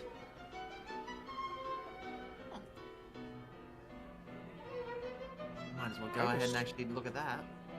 Yeah. Because I really can't keep on having these holes get any bigger than they need to. And I'll look at Jeru and go, don't come up with a smart-ass comment. I'm the pacifist here. I would never. Only if you get hit first. Yeah. It's not my fault he was running away. We had to stop him from getting the guards. I'm not the one that stuffed up here. Okay. Twice I stuffed up. Twice. Only twice. I At suppose least I that's... didn't put my foot in it. No, you put your whole body in front instead. Well, my mother would be proud if I did that, but not the way she would expect it. It'd be interesting to see. Mm. As far as the others You haven't heard? come down yet. Yeah. Yeah, I'm a little bit, surprised. Kita's gonna wander down, still half asleep. Oh, sorry. Speak of the I devil. didn't sleep well. It sounded like spiders climbing all over the walls last night. I don't know. I didn't see anything. Yeah, no, I have to admit the room was quite dark than usual. Must have been a lunar or solar eclipse last night. Oh, were we expecting one, Danica? What? Um, An eclipse. what's an eclipse? Oh, it's when oh, how do I explain this without it sounding like I'm being too smart for my own good? You know how the sun comes through to shine the land, makes the place a little bit more brighter than it should, and then at nighttime it gets really dark. Well, sometimes when the world twirls around the sun just enough that they actually block out the sun hitting the moon, which actually hits the land and makes everything a lot more darker than it should be. Oh. I see. Well, we can't really see the sun and the moon most of the time, I suppose. That might be... That might be why. Oh. I don't know. But I did hear the scurrying of something along the floors or the walls or the ceiling. One of the three. I wasn't able to figure that one out. I was too tired. I don't know, but this spider must have been huge. Damn. I really hate spiders, you know. Yeah, they're... You hate spiders, yet you have so far turned into them a fair few times. I have not turned into a spider. I've just crawled like one to go ahead and actually get up places, okay? That's a different story. Insight check. And, sure. Can't run sight there. And, And I'll have to Danica... walk in at this moment. Danica says, I can take a look to see if there's something there. I can see if there's some kind of pests. What do you want? What do you want to roll for Percha? Now, just out of curiosity, because I have a background as a courtier, does that give me advantage? I mean, let's see here. Due to cast rules, yes.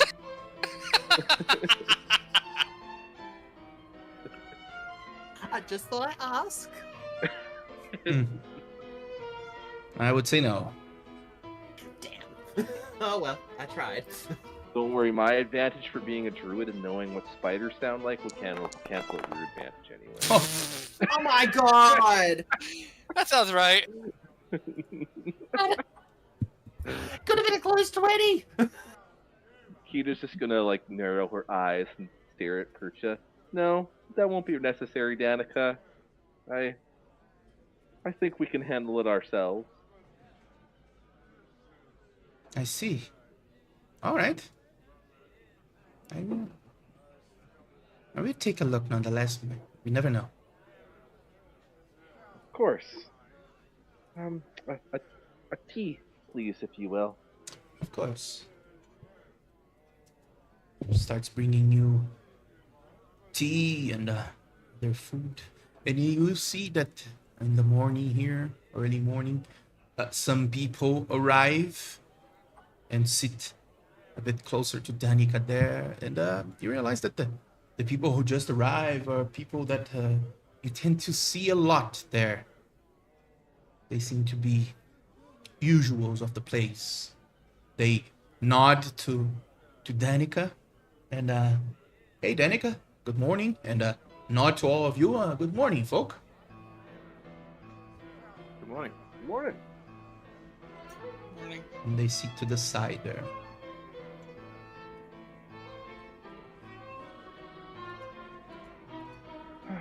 So, how soon this morning are we to be at the Reformation Center for this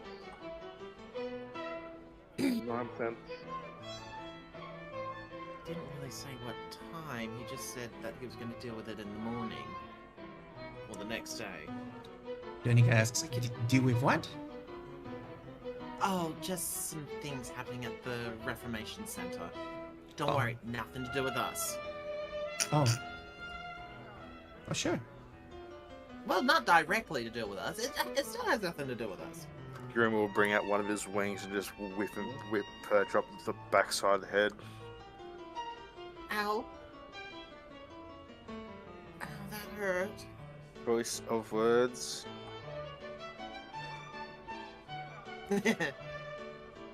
I'm not awake enough yet. I'll just keep drinking this tea.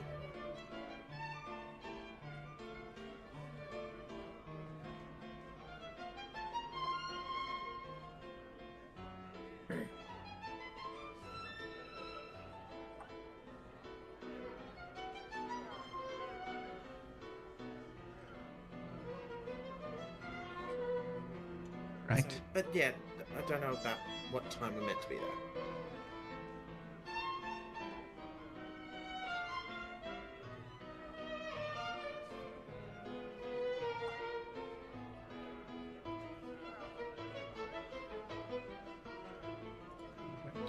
You finish your breakfast there, and you can begin your day as Danica starts serving the other patrons there, and leave you be for a moment.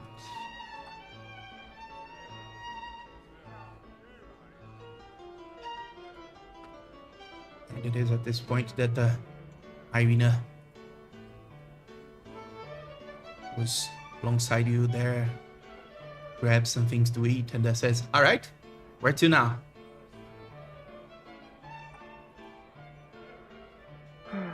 Well, the Baron isn't one for tardiness, so I suppose first stop should be the Reformation Center. But so early. Do you really think it's going to start right now? Probably not for a little while, but probably should get there eventually. Well, I don't know what time was our trial. If I'm being honest, I don't really remember that well when we woke up. I mean, it was so dark. It's like... But I don't think it was this early.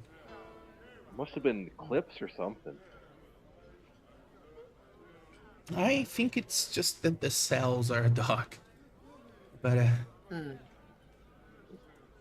regardless, we might ask around, I suppose. Yeah. I'm sure they would have gone ahead and made announcements in, like, the town square if there was something happening as well. I mean, But, we can go to the town square to check then, I suppose.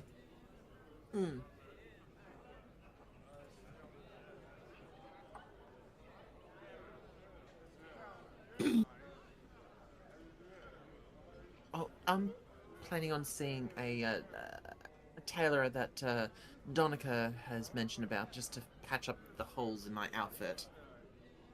And see about finding a pearl. I like pearls. Pearls are quite nice. They're shiny. I prefer diamond myself, but perhaps we'll find both on our journey.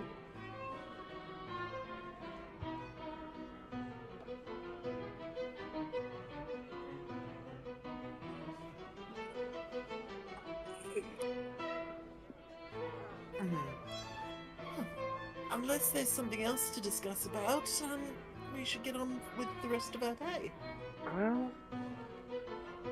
Well, what first then, Percha?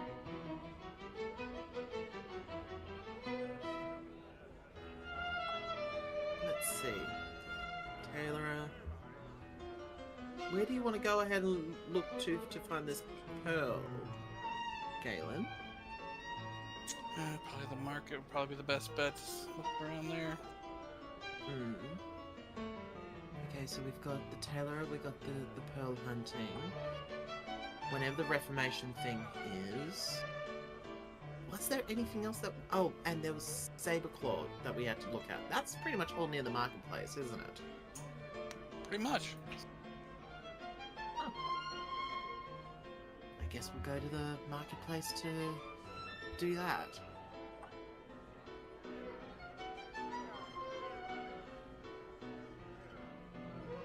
So, to the marketplace, I guess. I suppose so.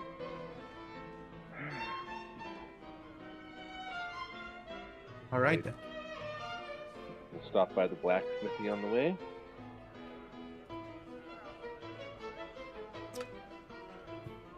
The blacksmith is just across the blue water in there. Well, then it's on the way. We show them here.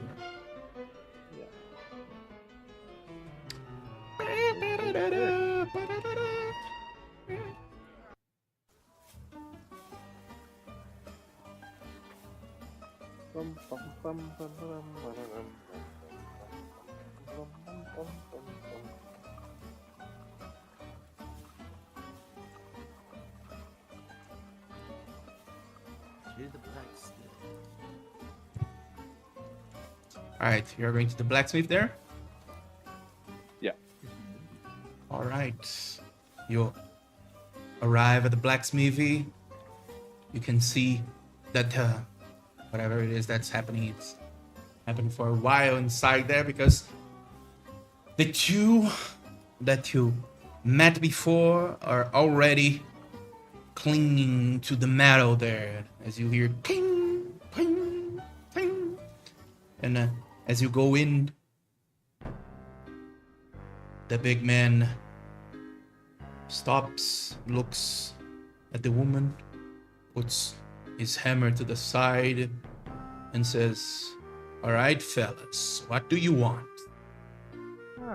Good morning. We just happened to come across some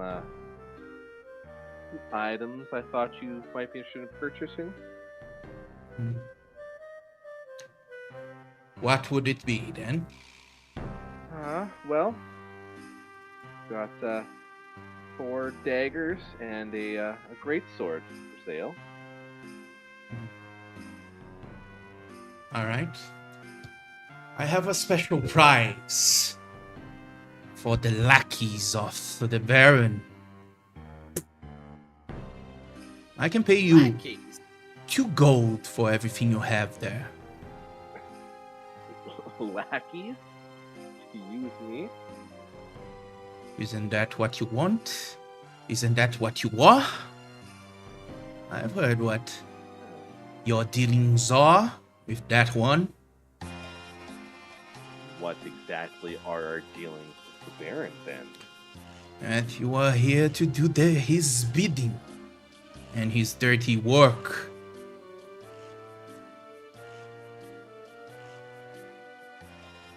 If the Where Baron... did you hear this? Words go around.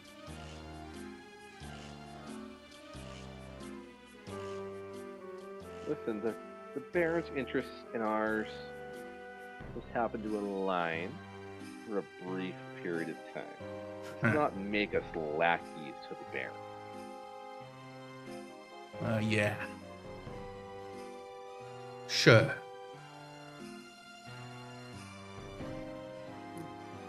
Look. Well, And Perch is going to walk up to I've forgotten his name.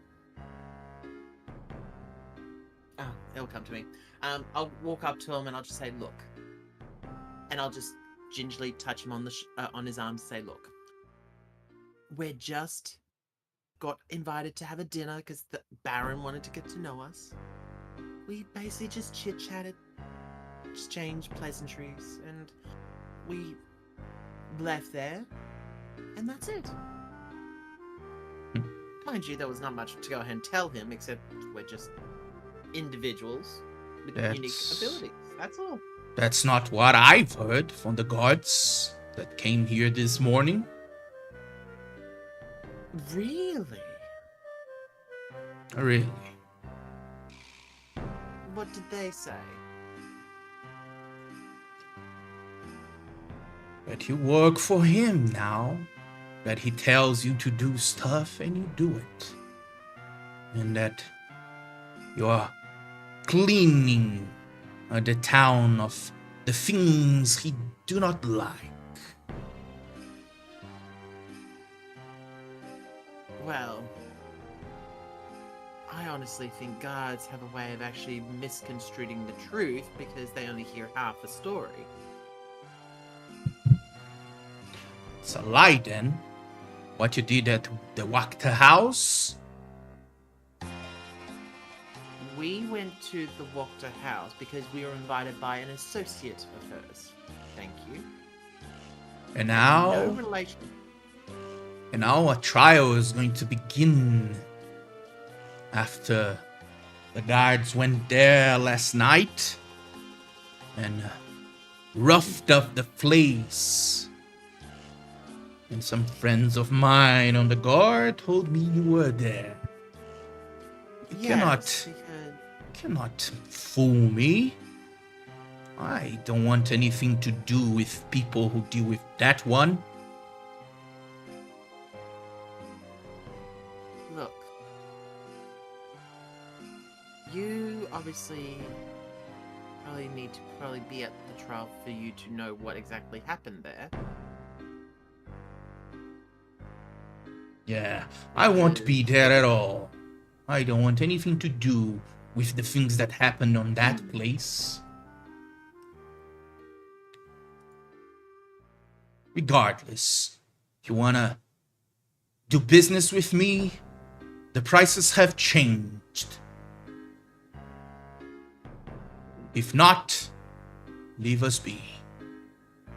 In that case, I will take our business elsewhere.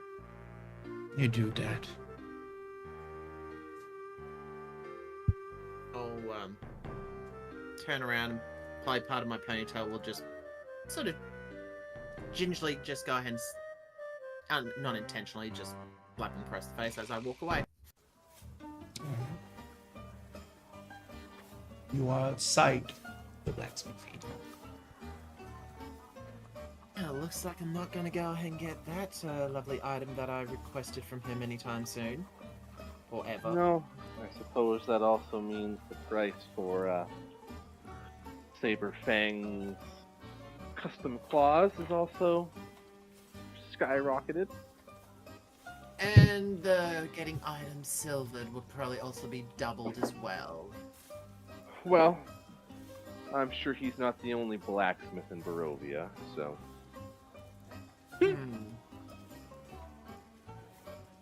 Oh, we'll find out if there's another blacksmith in Barovia. If he doesn't want our business, we'll take it elsewhere. He's a stubborn fool, though, don't you believe? Yeah, I believe most in Barovia have proven to be quite stubborn. It seems if our interests align with anybody, for even a brief moment, people assume the worst. Damned if you do, damned if you don't. Precisely. Well, yes, marketplace, here we go.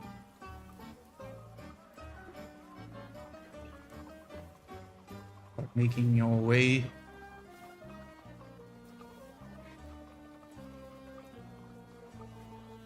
Is the current bustle as we walk down towards the marketplace? Are we hearing people talking away as they see us?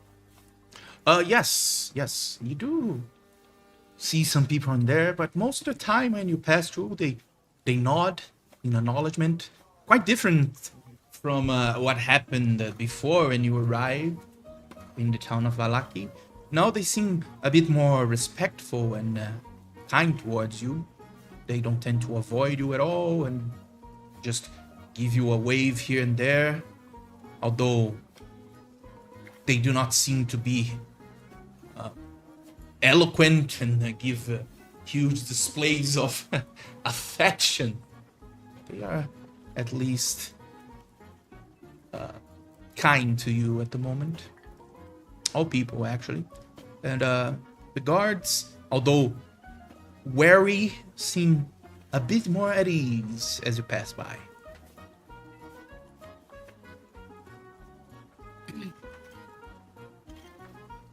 Now, let's see. Who do we want to do first? Do we want to do the Saberclaw first, or do we want to do anything else first before we do the tailoring? Because I'm more than happy to do that last.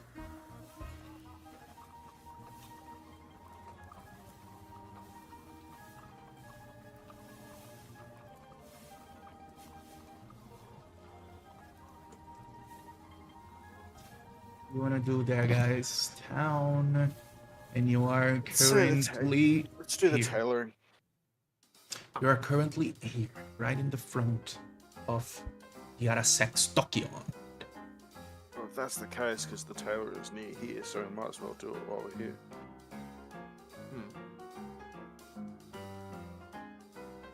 Well, if you guys wanted... Oh, who wants to go to the tailoring? Because I know I'm going in there.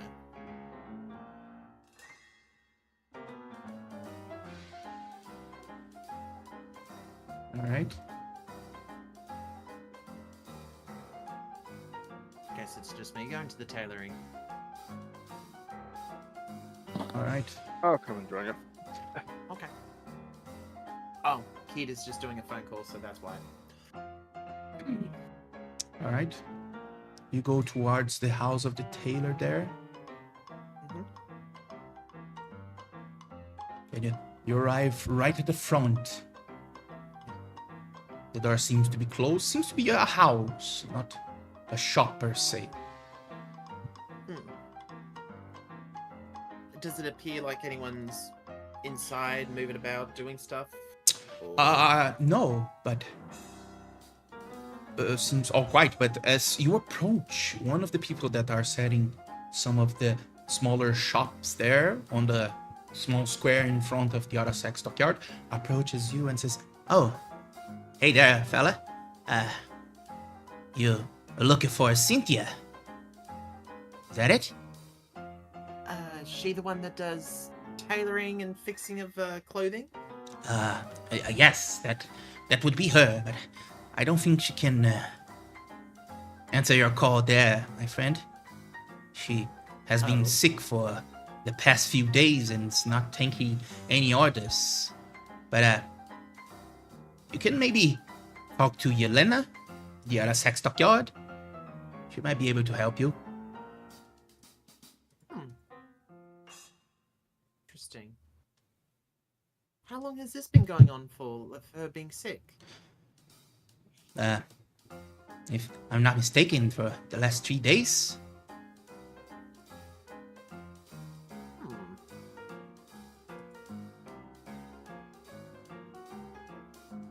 I guess we'll just go ahead and talk to the lady in the stockyard. Alright then. Ask about what's happening to Cynthia. If you want any turnips, you can come to my shop, huh? And he goes back into the shop there and starts unpacking some turnips, potatoes, and carrots. Kinda odd, don't you think?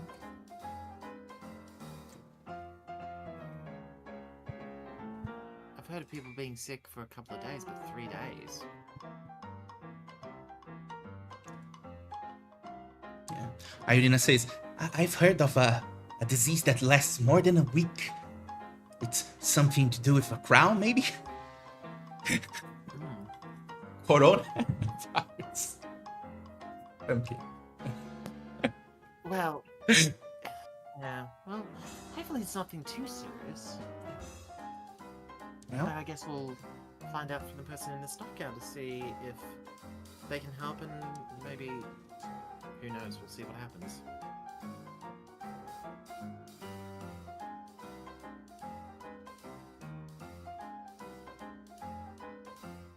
All right. You go then into the direction of the stockyard and goes into the shop. Is that it? Yes. All right. You go in. You see the couple there that you saw before more than once. The man Gunther gets out of the balcony there and goes towards you and says, "Oh, my friends, you back. What can I do for you today?" I went to the lady's house, Cynthia, to go ahead and see if she can help me with, like, patching up these holes on my outfit, but apparently she's a bit under the weather. From someone who was setting up the markets. Oh, yeah. Informed us. Yeah. Yelena, how's your sister? And Yelena goes, "Oh, I suppose she's getting better." Hopefully it's nothing too serious. Yeah, I mean, I don't think so. Just might be something that she ate. I don't know. Yeah, she might be back in a day or so. What do you need? And then I show the lady my outfit, and she can see all the cuts and stab marks from the daggers from the night before, and like, kind of need these fixed up. It kind of makes me look a little bit ratty. Oh, I see. I probably can help you with that. If it's just some patching. I'm not as good as Cynthia, but... Sure. It's basically a bit of a bodice corset bit that Percha can actually take off, which is basically attached to like a bit of a bit of fabric and garb that actually would be part of her lower half, and she's just basically got long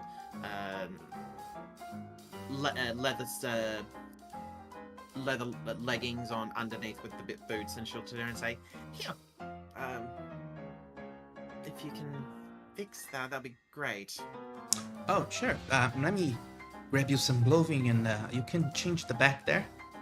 Give me everything. Oh, thank you. Oh, sure. Go out back, take everything else off, and change into the clothing that she's provided, and provide the rest. All right. She takes her clothes there and goes to the side and grabs some materials there and starts patching up. And Gunter says, "All right, was that it? Well, is there anything else that you are looking for?" I pretty much, that's all I was really wanting to get sorted out. I don't know if anyone else needs anything. Actually, do you know of another blacksmith in town by any chance besides the one next to the Blue Water Inn? No, that's the one. Why?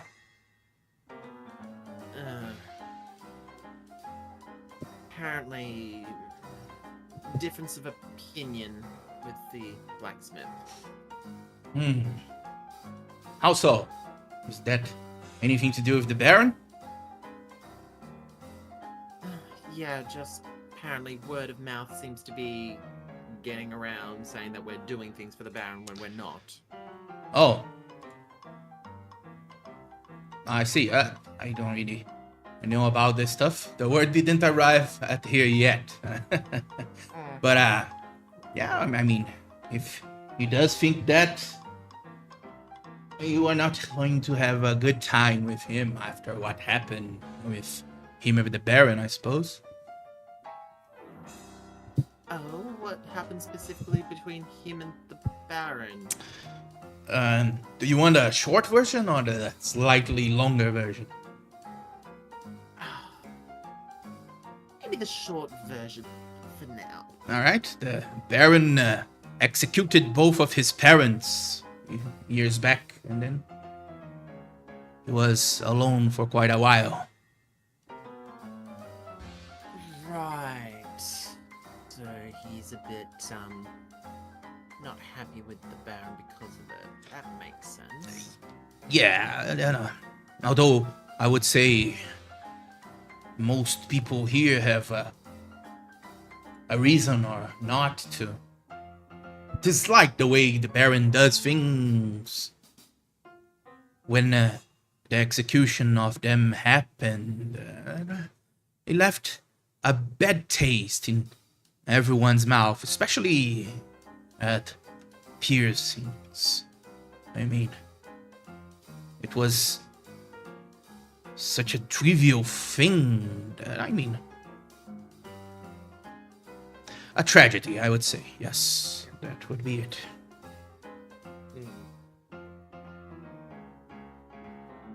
It does sound like a bit of an unfortunate situation. It was. And it was not like Pearson's dad who did something so wrong that was supposed to be executed, but I don't know, it might be something that the Baron wanted to do to maybe set an example, since at the time he was just arriving to power, so...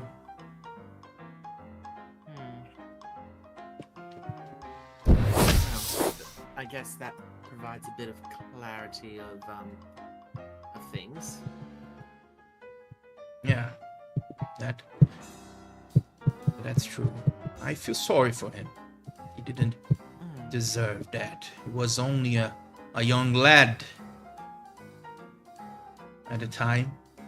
Hopefully, and things worked a bit in his favor when Tindu took him under his wing.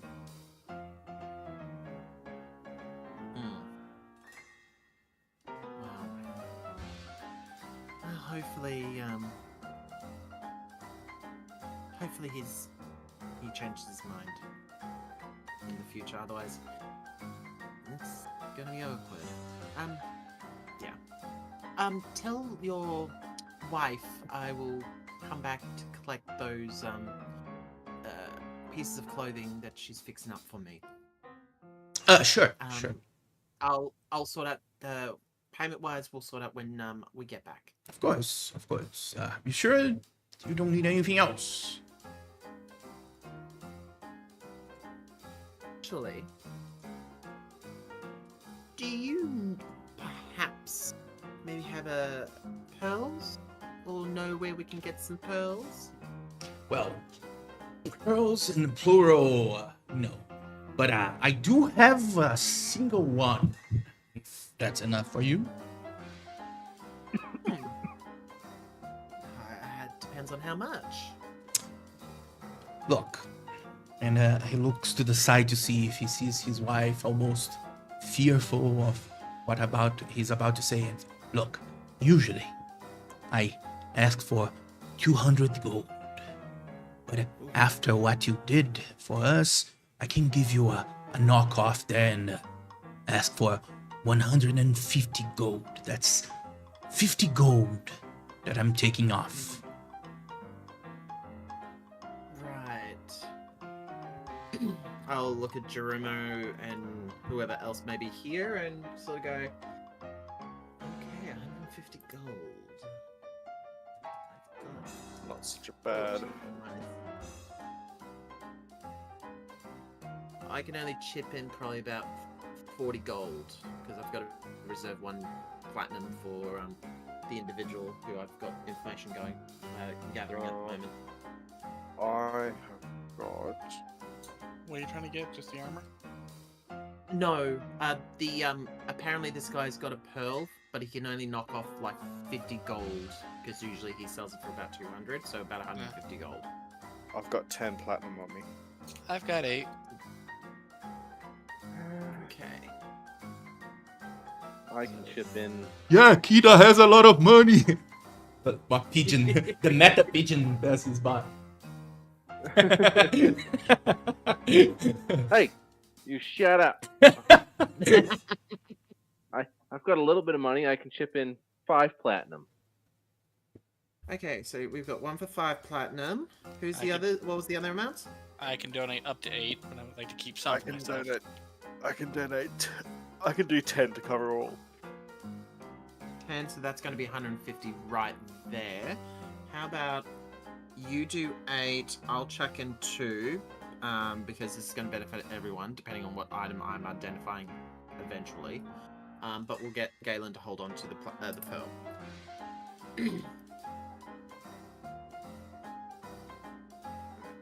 Yeah. Getting rid of 2 platinum.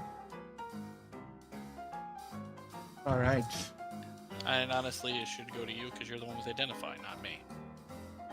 Yeah. Is there anything that has to be identified? Is the question? Yeah, you have the necklace and the wrappings that you need to identify. Okay. It looks like no one passed me those items to my person, though. You do have them. The party, actually, might not be there, but can identify. Identify this, and Keto will flip you off. I can read Oh, between the no. lines, dear, and does the same thing back. Can you read mine? All right. So you gave currently 7 platinum. There's 8 platinum missing there. Okay, a German just needs to I'll remove say 8. How do I do that again? You Just see your inventory. inventory. Look for platinum there, and And just minus your 8. So,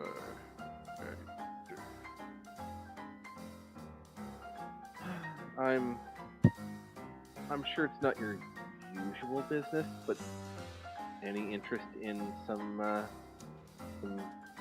arms? Come into a few extra daggers and a great sword we're looking to sell. If any interest?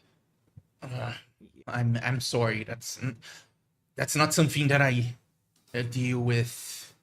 In a matter of fact, I can't. The Baron doesn't allow us to deal with inept weapons. Of course.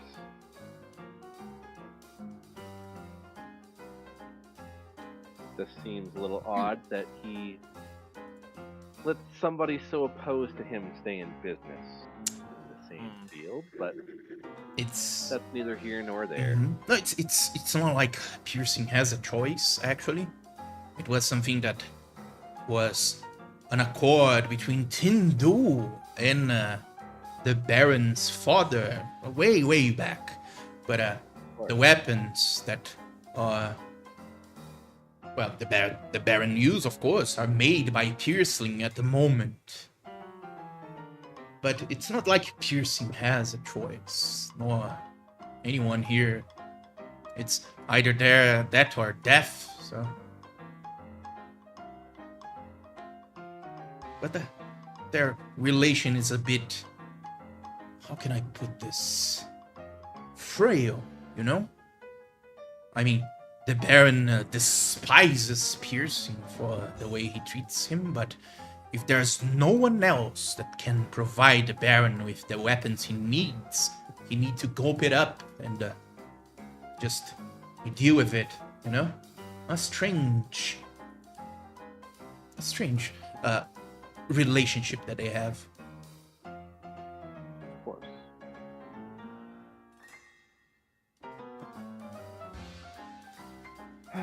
Well, are you aware of anybody else that might be in the market for some weaponry? I've heard that there's a blacksmith at the village of Krask, but he seemed to be someone that deals in armor more than weapons. But I don't know, if you Of course. go there and try to sell it to him, he might be able to use it. I don't know.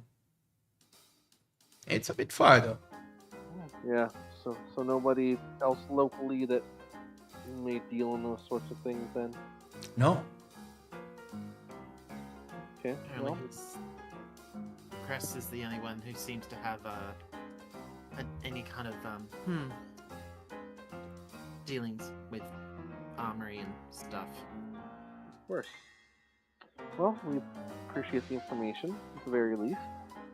Of course.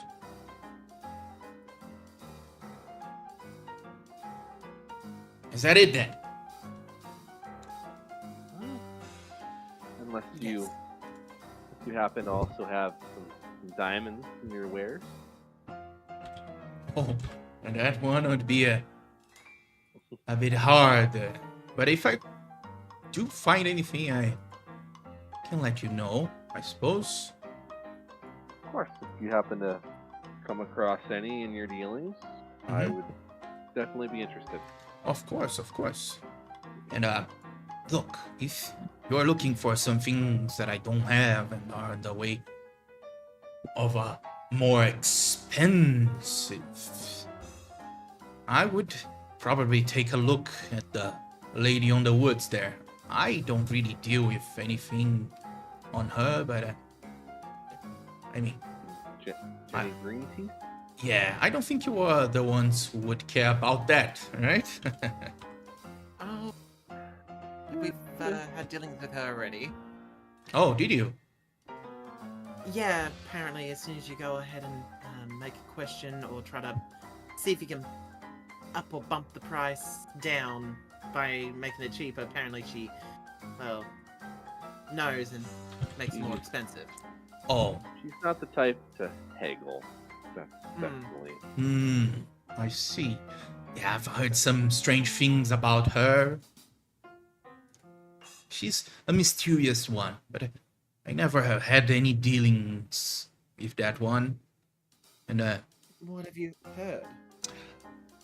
well, some people that are desperate, are looking for something that other people don't usually happen to be able to do. They go to her. In exchange for something, she might help you, in a way. People tend to not ask too much questions, about those kind of things. But I've heard that just a few months back, one of the women that lived quite close to Lake Zaravit, actually, on the edges of the town there, went quite sick, and her husband had some dealings with her, and she helped.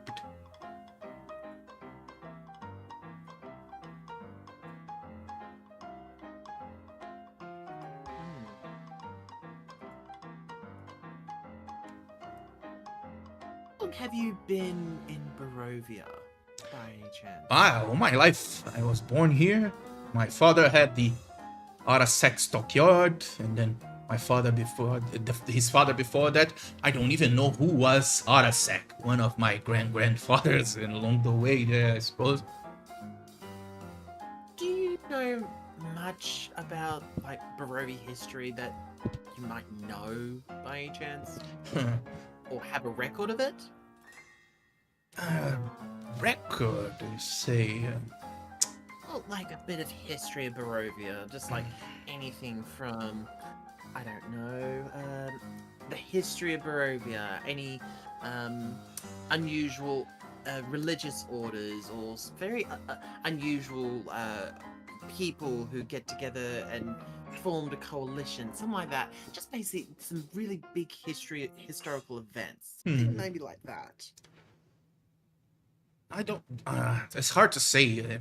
The things we really know about this place is about the devil, the things out there, but we don't, I suppose, really think that much about the things that happened in the past.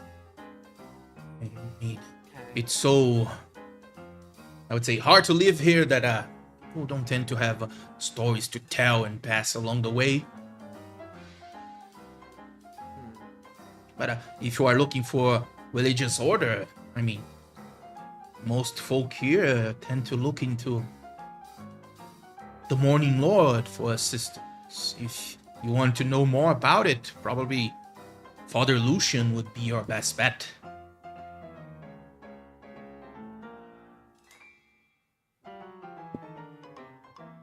Okay, well, we've had good relations with him, so yeah. He might be able to tell us something that we haven't thought about. Oh, all right. Glad to be of assistance. That's 10 gold. I'm just kidding. Don't worry. Kita Oh, produces you're flame in her hand. Now, Kita, now. You know just as well as I do, you don't know how to fireball just yet.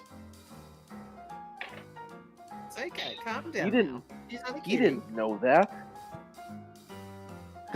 I'm sorry I spoiled the joke and the trick. I'm sorry. I always My let you friend have has your a fun, thing. Persia. Oh, I'm sorry. My friend here likes to do this whole thing where basically someone's gone ahead and done a joke. She likes to do a joke back in turn saying, I throw a fireball at you, and it's hilarious at the wrong of times and at the best of times though. Oh, But I think don't worry, she can't do it. I mean, It's just a what's joke. harm in a joke, right? Exactly. Of course.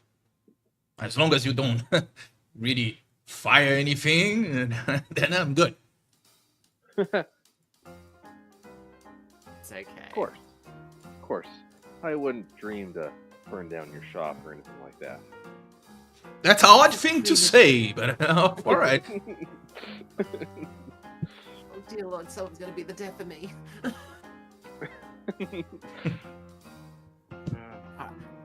I will come back later on today to collect those clothings and pay for them. Oh, yes. Alright. Toodaloo. All right. Be safe out there, huh, friends? We will. I'll look at Kira and go, really? And you. You're one to talk. You produced a flame that could have been perceived as a fireball? You used your brain speak and almost got us killed by a baron.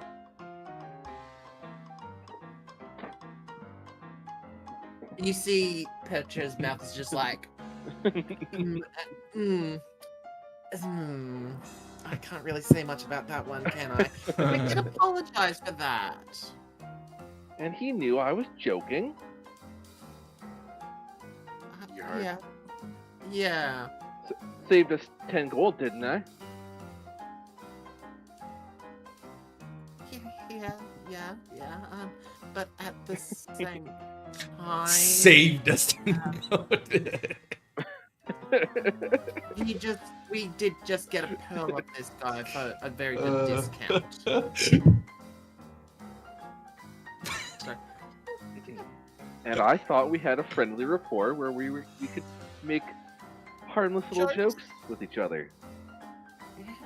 I'm just trying to make sure you're on your best behavior so that way you don't get taken to the Reformation Center again. You really think you can cage this animal? Wouldn't be that I hard. thought you were a lady, not an animal. I can be two things. Well, someone's multi-talented. It's not hard to neuter things. Ooh. Why don't you shut your beak before I clip your wings, Jeremo? I thought you wanted to collect his wings. Do you want to make a repeat of the forest? Do you? So fascinated by the fact of the forest, though. What? You guys have very much talked little about what happened in that forest. Nothing happened in the forest. He's just gonna stare daggers through Jeremo. And I'm going to look at Jeromo and try to go, so nothing happened in the forest, hey? I'll just stare blankly at Keto as I slowly just curl my claw, and one of the talons nicks into the palm of my hand, and there's a slight trail of blood that just forms down. Nothing's happened.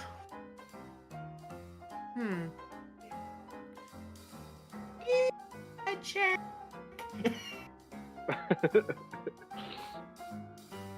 On who? Jeromo. Ooh. Oh, bollocks. Well, let's hope it's less than that. Yeah. Well, my wisdom. You can roll a deception there. Or you... If you're good at here we go. deception.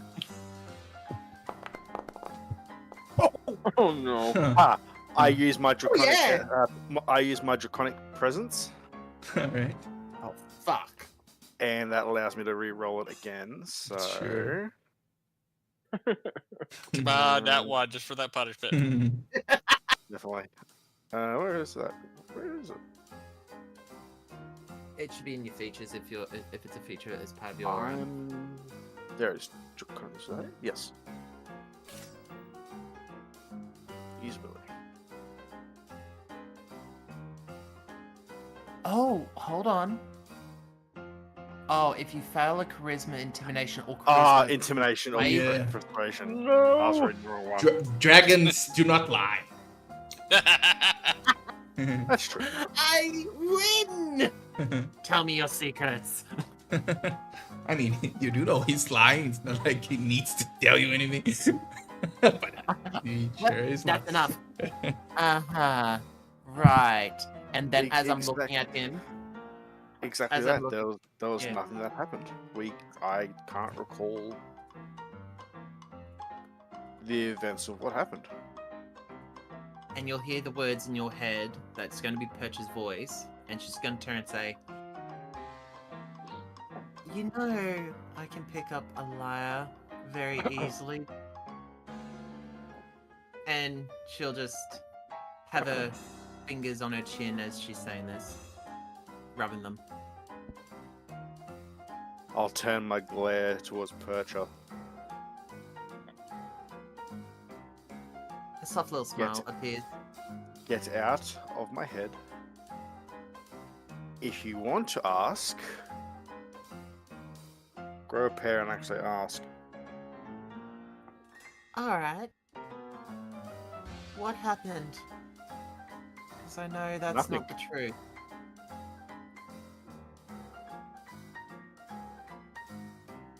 The last thing I remember was I was walking.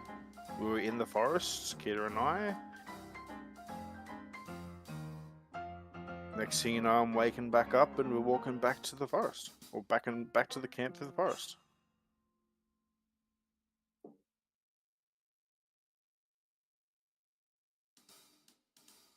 I don't know what you were expecting to find, but that's the last I can remember. I want to do it. I'm going to risk it. I would like to do a perception check on him to see if there's anything I can notice on him, like any changes. I already know about Kita's chest, so I might as well see if there's something about him. Sure. Can roll there. The DC is a bit higher than usual, but go ahead. Yeah. Really? 7? Wah, wah. Yeah. Oh my god, I'm always getting the shit rolls. Roll. All right. Don't really see anything unusual. All he would really see is just the teal tainted colored wings. Mm-hmm. There's a few little ashen spots, but Alright. apart from that, that's just from the past battle that we just had. Other than that, there's no real clear differences that he'll notice. All right. Okay. Right. Okay. Do we want to take care of Saberclaw now, or have we got anything else to do? Well, do we see the cart? Oh yeah. Still. Sure. Right. Well, I mean, I suppose this would make the most sense. We're already here. I'll go ahead and maybe identify that necklace from before whilst you're doing that. Of course. All right. Kita will cast animal. Of and course. approach the cart. All right, let's go for the identify here. You do not have the ability to use spells as rituals, Percha. So you do need to spend a spell slot for each one. I thought my pack of the tomes. I don't think so. I don't think so. Warlocks and sorcerers do not have the ability to use rituals. But let me see the pact here.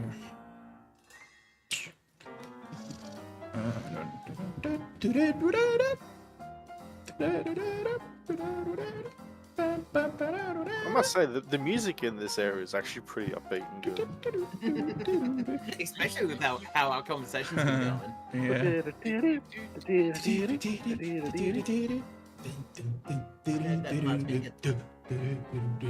The tome back from my book of shadows if I lose it. Oh yeah. So, the new Pact of the Tome is actually quite decent, I would say. You can alongside, that's really good. Alongside 3 cantrips, you can choose 2 level 1 spells with the ritual tag. Oh, that's good. Yeah, but it's a new one. The older one is just 3 cantrips, and that's it. Then how did I learn?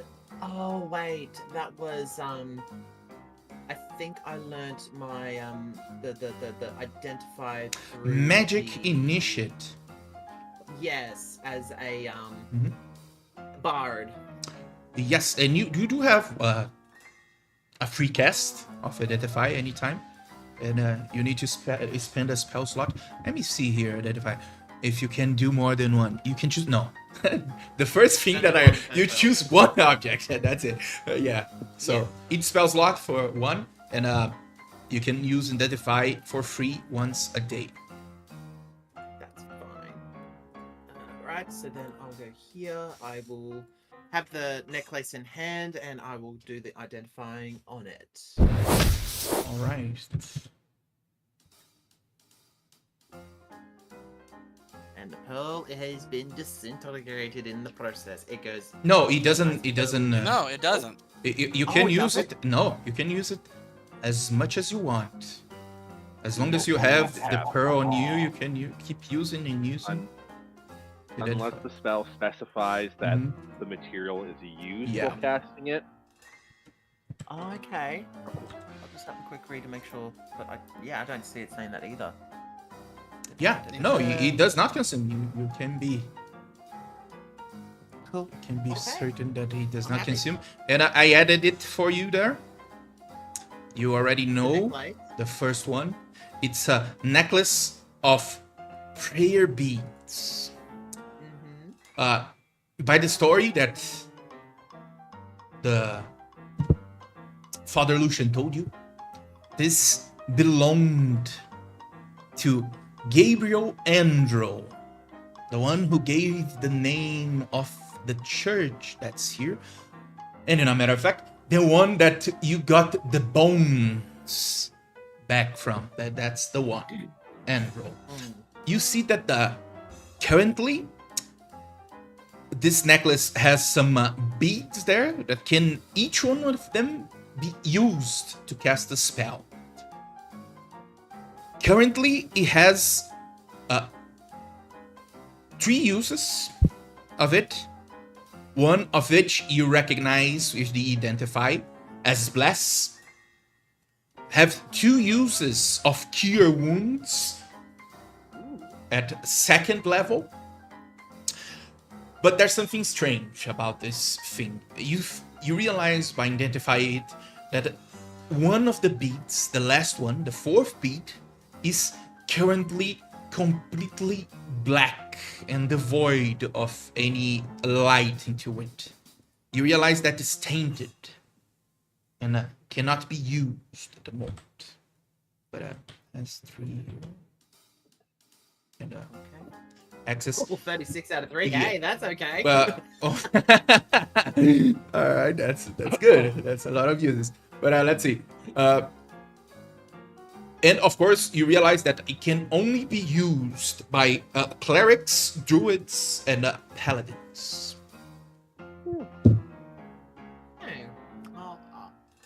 look in that sense, be like, I think Galen might have better use of this. I'll just wrap the necklace back up in my hands. Where is Galen at the moment? I suppose next to you there, close to you, I suppose. Probably. I'll look at him as I've done all this, and I'll turn and say, has some really good benefits to you. It's got bless, it's got cure wounds. Just be wary of the 4th gem. It seems to be really black. You can't use it at the moment. I don't know, maybe tainted, maybe... I don't know. It's hard to say. But you've got some... It'll definitely be a benefit to you, and I'll have it in between my fingers, of my fingernails, and I'll be passing it over to Galen. And I'll take it. Let's see if I can transfer it from my end. Send to player, send to Galen, send item. Now you just have to accept it. There we go. Right, now you have 2 uses of Cure Wounds and 1 of Bless. If I'm not mistaken, the spells that you cast with the prayer beads, although you cannot use 2 spells on the same turn, this still applies. I think you use a bonus action to cast the spells there. Yes, they do. Yeah. My paladin in another game has. Oh yeah. To use one, that's right. Yeah, cast as a bonus action. Of course, you still cannot cast a spell if you use something with a bonus action in action, but you can do 2 things at the same time. Yeah.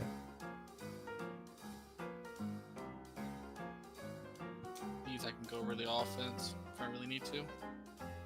Yeah. But I still probably gotta attune to it, so I'll leave it on, Yeah, you do need 1 hour to attune to it. Yes. And in the meantime, while that's doing that, I'm just gonna make some notes for myself.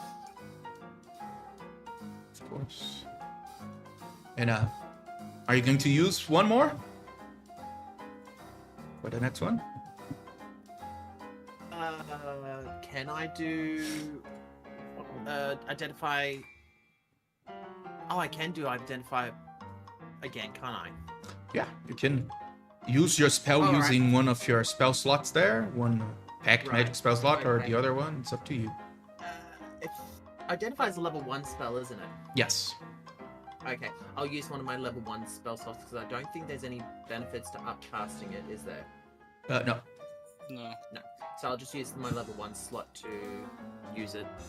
You do identify it faster when you use a spell slot, but it's only 0.5 seconds faster. Yeah. And also, black magic slots, you get your slots faster back. Yeah, but at the same time, it's only 1 spell slot, and it's easy to fix up. All right. I'll identify the wrappings. All right. You realize that they are magical. You realize that it seems to be used for fights, to wrap around one's fists. And by the look of it, it makes your attacks, of course, magical and increase the chance to hit and the damage. Do you speak Primordial? Hold on. I do. Why? Why? Because I do. For situations just like this. Why? We pick the unusual languages just so we have a translator in the group.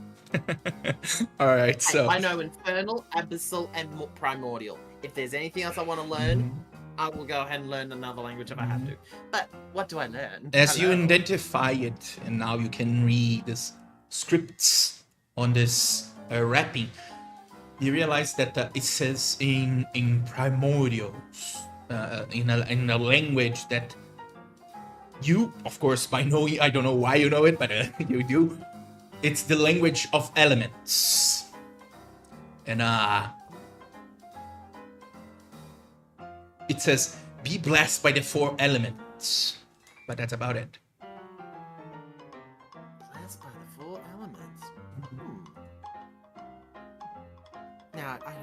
understand how I actually learned this language. I've never learned it before in my life, but hey, it's come in handy. Cool. I think this will be great for Jerome. He likes to punch things. I'll quickly get up as I do this, and I'll be like, walk up in my whatever outfit that I'm in. It's probably just clothing, probably not leather Alright. and skin tight. And I'll get up to Jerome and go, I think this will be a benefit to you because this will definitely put a bit of a hurt on anyone. It's magical in nature, so you might get a bit of a bonus from this. Thank you. And I will go. Yeah, I got the right one. Yep. To Jurumo, send, and now you can accept it.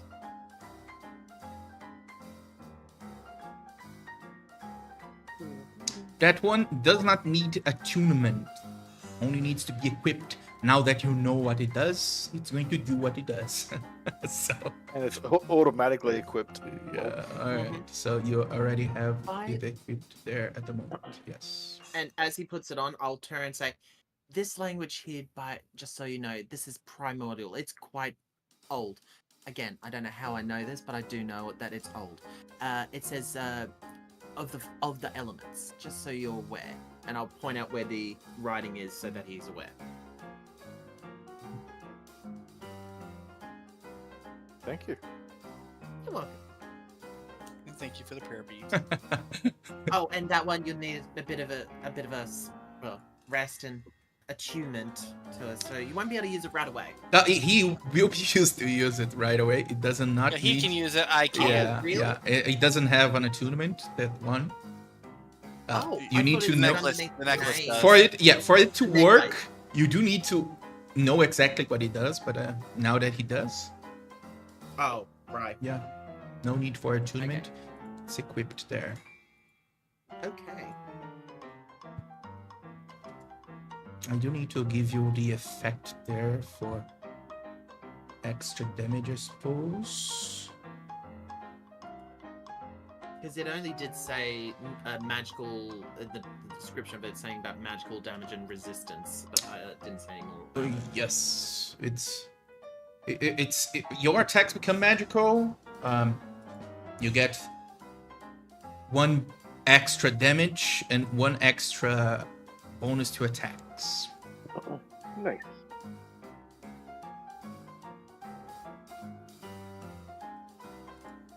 That's about it.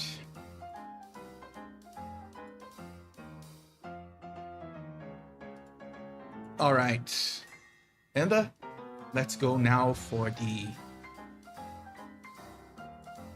talk of Kida there. Kida, what do? You see that as soon as you cast speaks with animals, you approach there, and you see the ravens there that were caw start to yeah. I got 13 seeds, and I'm not going to tell you where they are because last time they vanished. I know it was you, Johnny.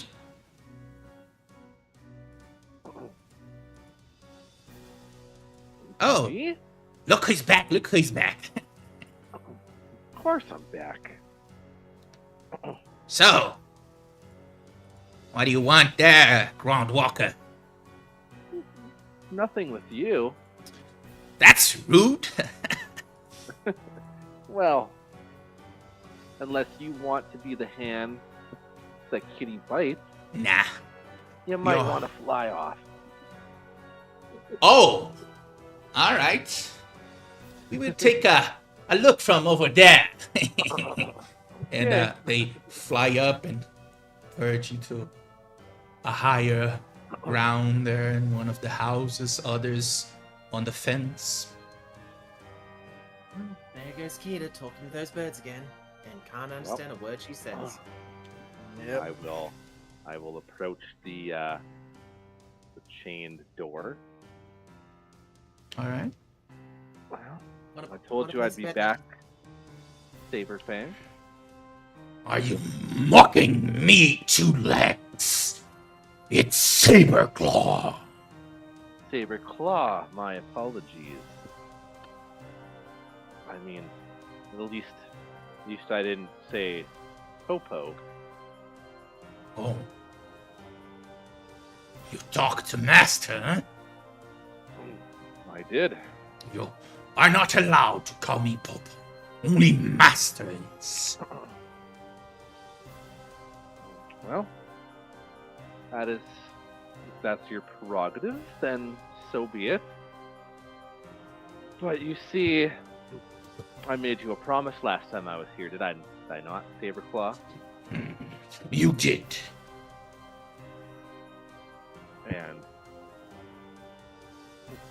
And I mean, I intend to keep my promise.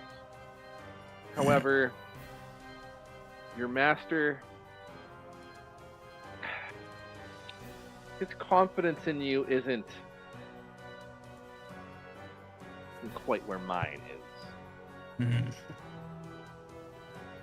You see, your master worries that you're gonna turn your teeth and your claws on the innocent. What is innocent? Innocent. Ground walkers that mean you no harm. What? That's the name for prey.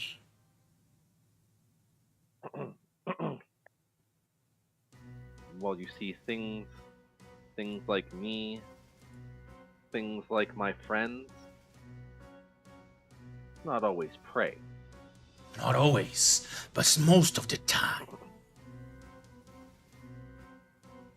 See, Saberclaw, I want to let you out to hunt, but I can't have you out here hurting people.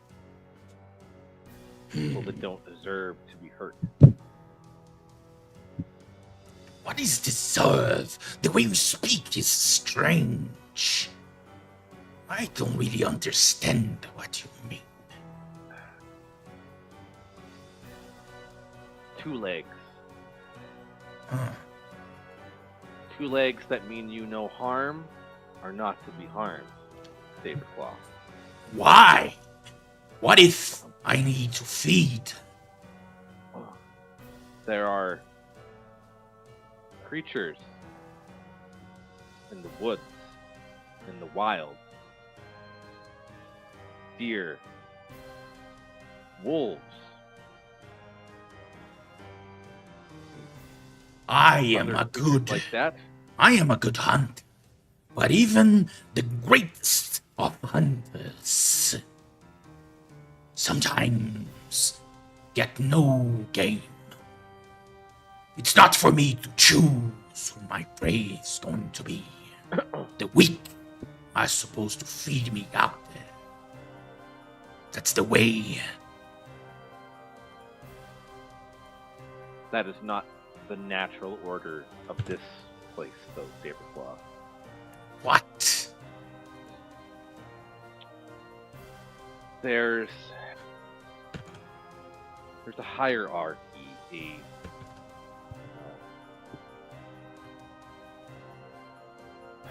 I do understand food about chain, if you will. I do understand about prey, predator.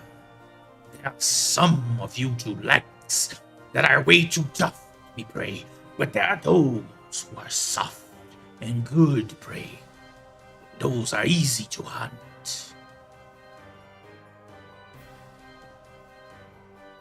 Perhaps your master's hesitation was justified then, Saberclaw. Sometimes I do not understand what you two legs mean. You live a strange life, trying to come up with strange rules that do not apply. Perhaps, but perhaps this is a way you can understand. Saberclaw, if I were to let you out of this cage, and you were to hunt prey that did not deserve to die, you would have to become my prey. Like I said, who deserves to die? It's the rabbit that's jumping out there. Does he deserve to die and others not? What kind of impartial decisions are that? I Perhaps don't the rabbit get does at not all. deserve to die. The deer that roams the field? Perhaps If you're right. Perhaps it does not deserve to die. But its purpose, Saberclaw, is nourishment for things like you. But two legs like me, our purpose here is not to be prey. Is not to feed creatures of the night. Not to feed hunters. why? Aren't you made of meat? Aren't you made of food? Even I know that there might be something out there that I am the prey of. And when I do find that predator, I'm the one who's supposed to run away. The way you speak makes no sense. But when we spoke the other day, Saberclaw, you spoke of a way that you only harm your master's enemies. No, it's not like I only harm my master's enemies. I harm my master's enemies when he tells me to do so, and when I find him.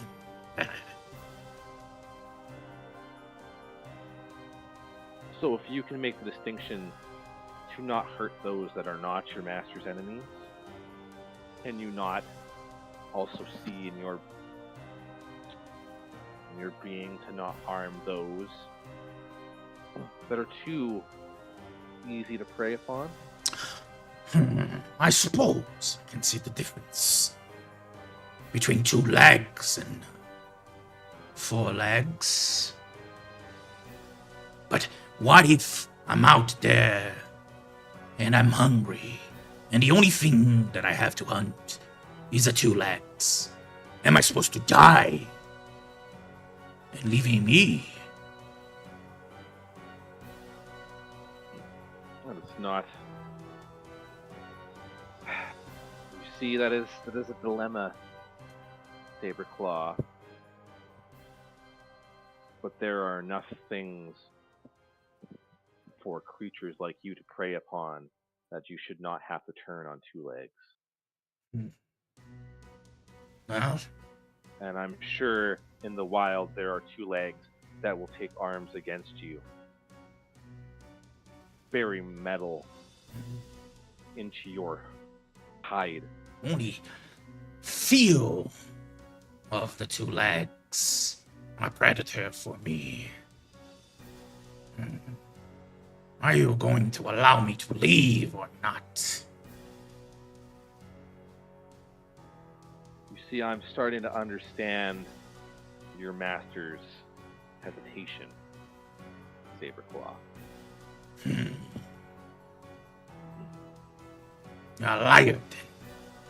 I told you from the start, I am a hunter. Out there, I will hunt. I may not hunt the 2 legs and go for easier prey. But if I need to feed I will. If I am to let you out of this cage, you need to understand that if something that is not prey becomes your prey, I will find you and I will end you myself. Bold of you to think you can. Bold of you to think I can't, Saberclaw. Fair enough. May the strongest win then when the day comes. So you see, I am hesitant to release you in city limits.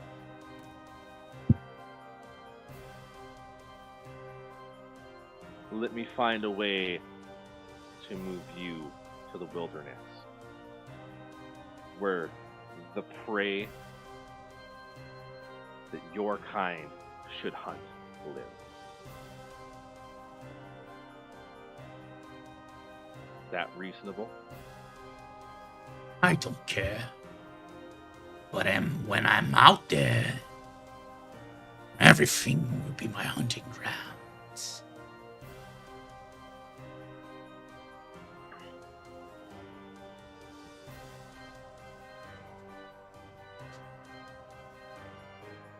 And if you stay here, Then I stay here and wait for my master to take me back home.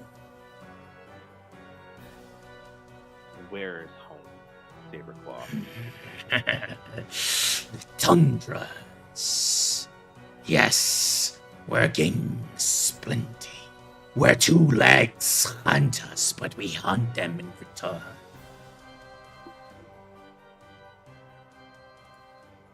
And when's the last time you saw home? I never did.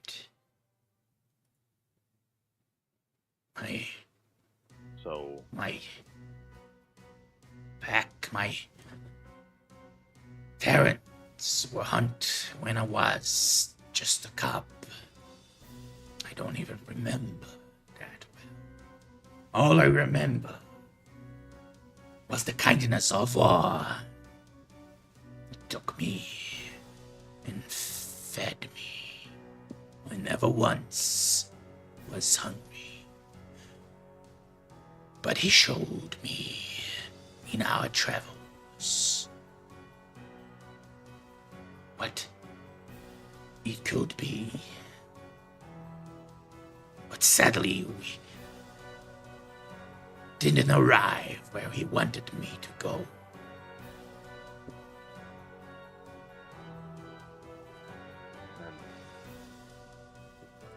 and I hate to see you, a majestic creature, locked in a cage like this.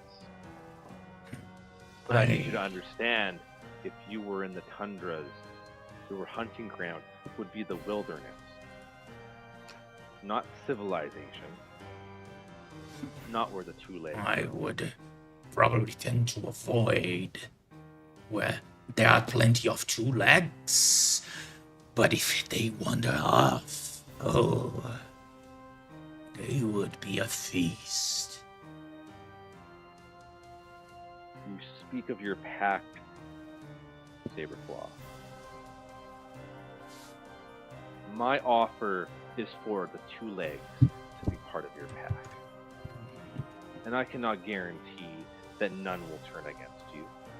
And if they do, you're free to do what you wish. But those that mean you no harm, I want you to consider your pack. I will avoid two legs for as much as you can. If one day I am hungry, then there's nothing that can be done. If one day you are hungry, seek me. And die along the way. That's not how it works. It's not as simple as that. That's my deal. I will hunt those who go against me. I will hunt the enemies of my master. And I will avoid the two legs as much as I can. But if I'm ever hungry and I need a prey, I will not wait. I will hunt two legs.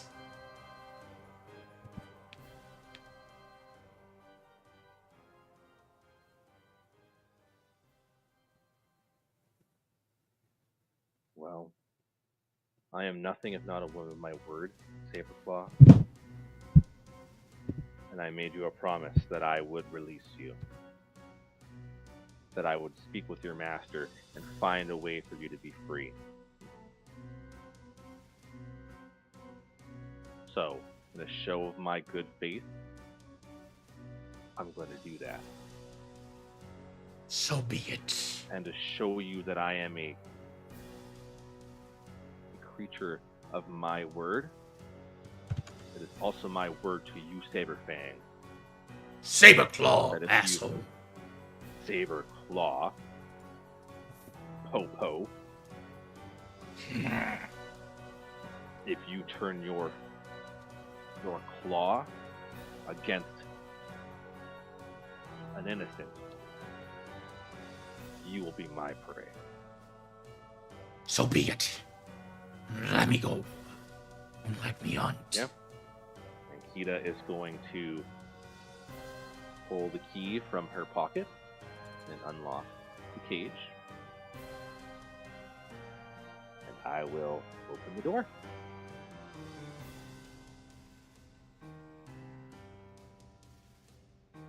All right.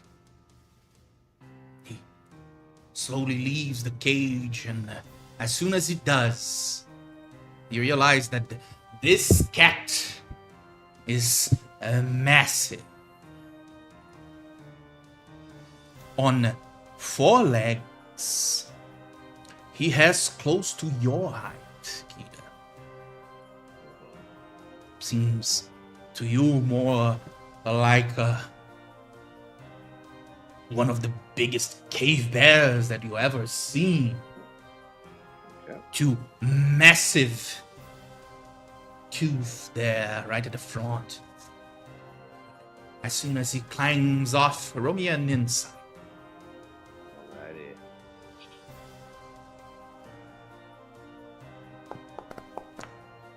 Oh god. It's still, I'm gonna still at 11. I'm gonna go ahead and burn my inspiration. For sure. And now I'll roll a 1. Oh, nice. All right. As soon as he climbs down the massive creature, you see it is scanning around, looks straight up at you, almost trying to read into what you are, what you can do. Looks at each one of your companions there, up and down, analyzing, walking to the side until it rests, his sight on Percha.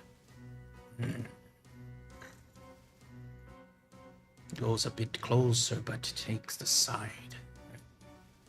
Then looks around, and you see that the people that are on the Arasek stockyard start to run away from where you are, going inside of the Arasek, inside of the small storages that are there. Running away from this creature, he looks up and sees the ravens, and you can hear a small flap, and most of them just fly away. Yes. I tried to warn you.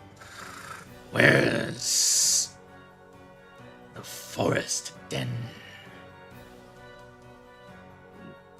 Kita's just gonna raise a finger and point towards the gate.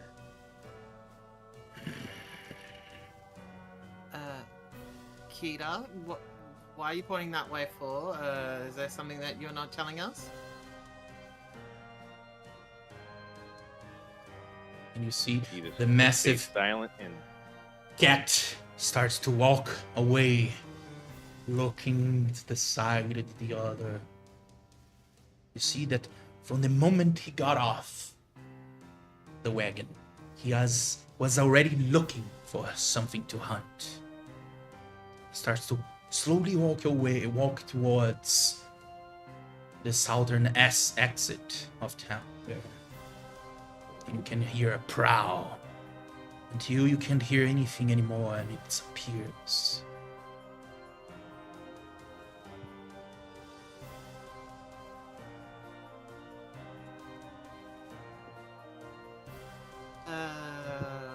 What's Saberclaw doing?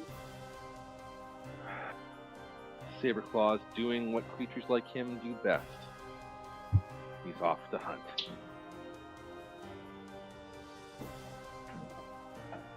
Well, let's just hope he doesn't hunt people. Yeah. Don't worry. I assured him if he did, he'd become hunted. Reassuring.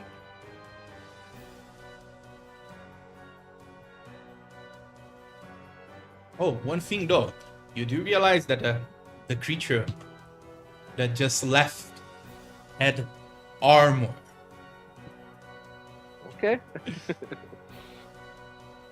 So he didn't need armor after all. Huh. Perfect. It's a good thing we checked with the blacksmith first. Is there anything inside of this enclosure that we didn't see the first time? You want to look into it? To the wagon Yeah. of Rictavio. Yeah, sure. There's some Such. saber-toothed tiger poop. Yes. Couple hairballs in the corner. I'm going to cast light on my dagger to go ahead and do this. Then I cast darkness. And I cast blast. No, I'm just kidding. That's not a guidance. As soon as purchase in there, It won't I let cast you cast it fireball. because there's no token. That's okay. So I've casted light. All right. Cast light there to have a better view of everything. And you can roll me a deck save for the second saber-tooth. I mean, I'm kidding. The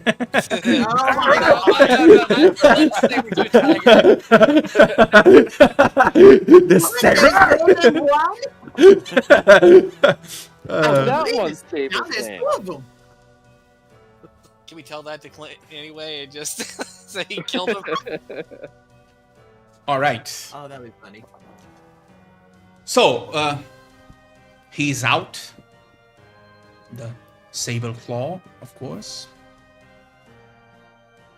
Yep. You can see that there's a lot of blood there and some resquistes of meats.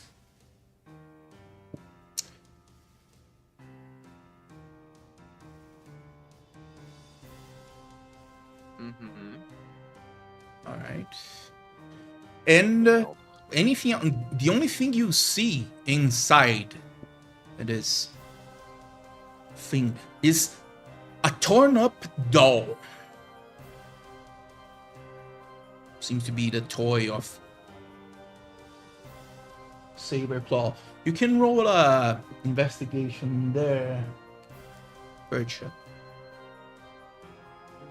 Okay. 15. 15? That's good.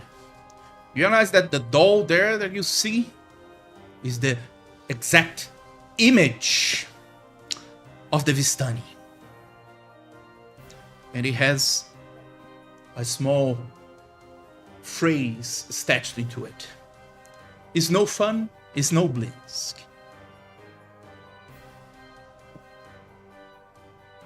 Have we seen this handwriting before? I mean, you did see some other toys that had the same phrase there. The ones that were sold by Blinsk.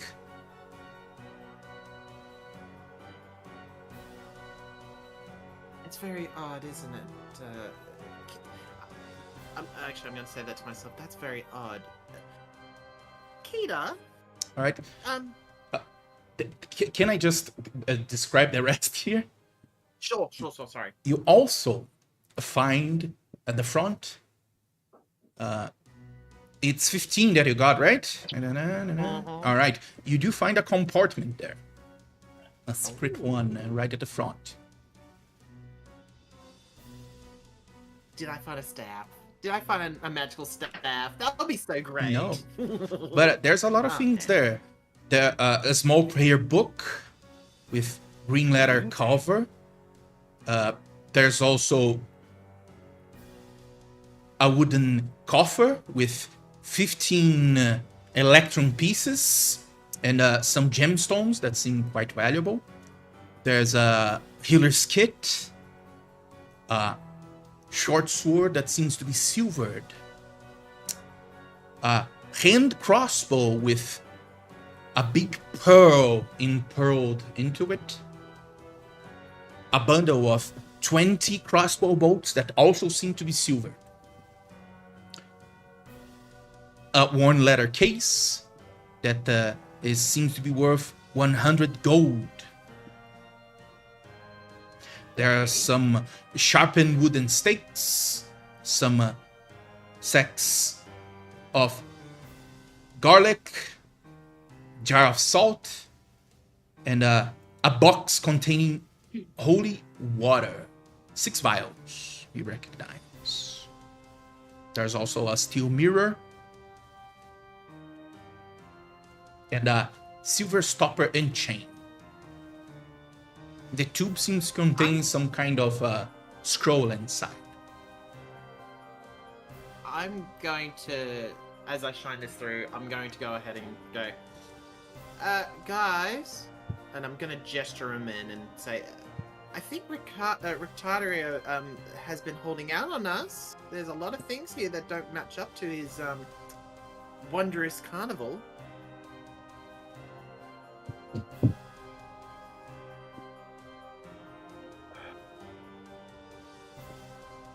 Stakes? Silver? Hurled arrow, crossbow heads and garlic and salt and holy water. Can I look in the prayer book? Sure.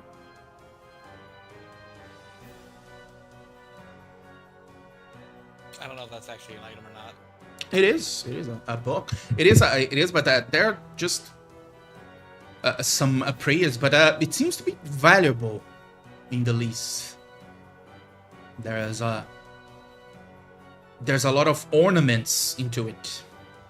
Do you guys want to grab anything from there? I'll probably take the prayer book. I'll take the silvered arrows. Everybody, Any crossbow?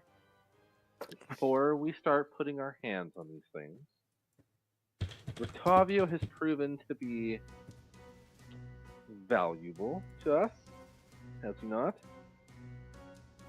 Yeah, good point. All right. So, do you take the book or not? I'll be nice, but I would like to Peruse. peruse it. All right. It seems, like I said, just a few prayers from various gods from Faerun. Okay, there we go. From Faerun, and to you it seems to be something sentimental of some sort, but valuable for sure. Religion check on what type of prayers? You want to do a religion for? Yeah, see if anything pops out at me. Sure. Roll a religion there. Because knowing my luck, I ain't gonna get shit. I'm gonna use guidance because why not? Mm-hmm. Since we're not in public. Sure. Not terrible. You do recognize some of the prayers there to various gods. Storm, Tyr, Helm. All of them idea of good nature, or of lawful neutral nature. But it's just a prayer book with several prayers.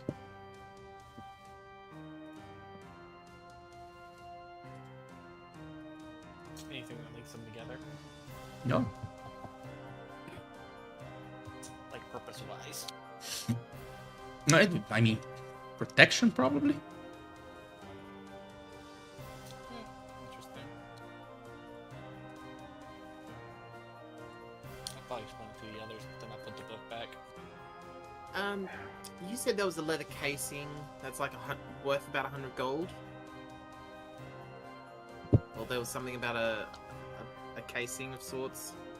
No, there's a wooden coffer with 50 electrum pieces And various gems in it. in various gems. Yes.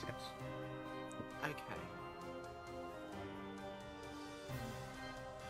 Do you think we should probably talk to Rictavio about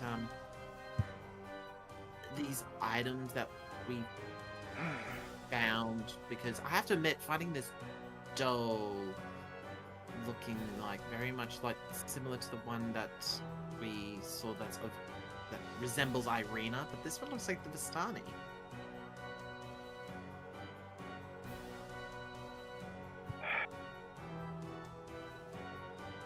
I just don't know how we would bring up such a subject without him knowing we've been snooping through his belongings.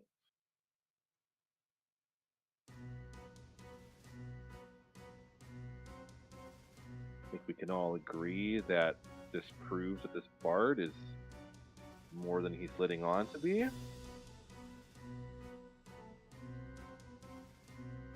But he could be a very valuable ally or a very formidable enemy.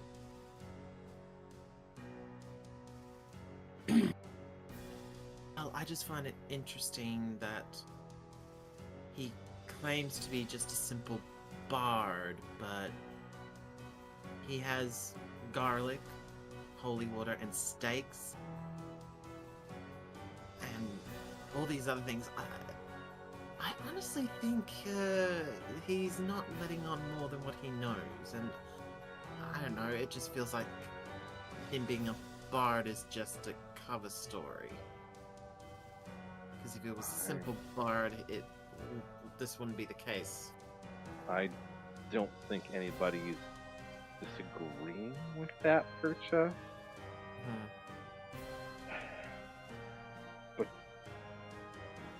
But let's just say, put a hypothetical in front of you, Percha. If someone were to take that little book of yours and confront you about it, you wouldn't be too keen to make friendly, would you? Which book? The one I just write my little journal entries of what I do? I think we both know which book I mean, Percha.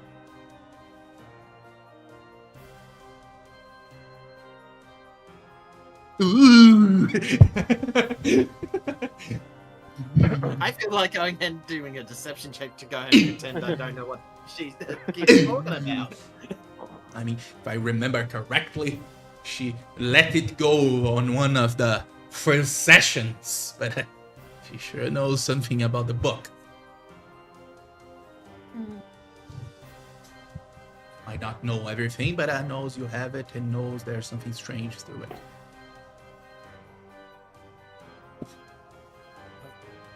It feels like there's something more that needs to be said about this particular line of topic. Listen, I'm not one to pry. You've proven to be a good friend, Percha. But everybody has their secrets, and for good reason. What's to say Rictavio's reason isn't a good one? I'm just saying, if we take these things to him and confront him, we could turn a very powerful ally into something we don't know how to deal with. Then We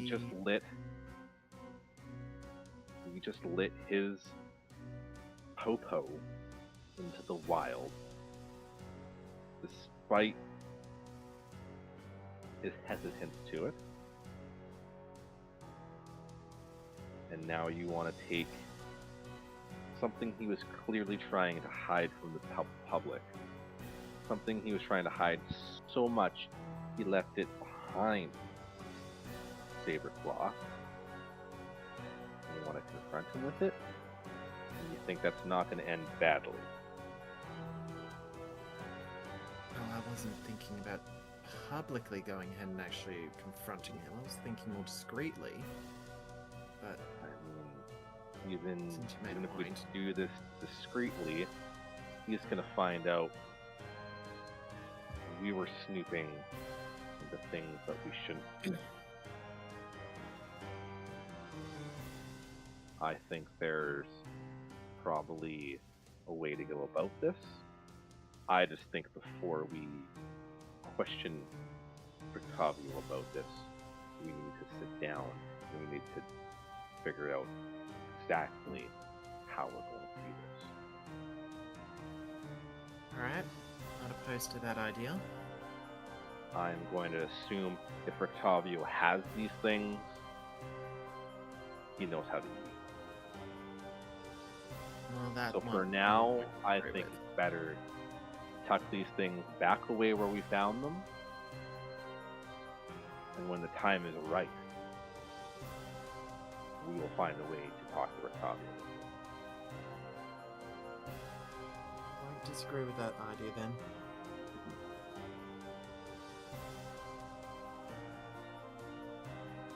Alright, I'll try to put everything back the same way that I found it, just so that it doesn't look like it's been disturbed, and I'll try to close the thing that was revealed, that opened it up to it. All right. For sure. You thief! All right. You put everything back there on the compartment that you found, Yes. and it's set, I suppose.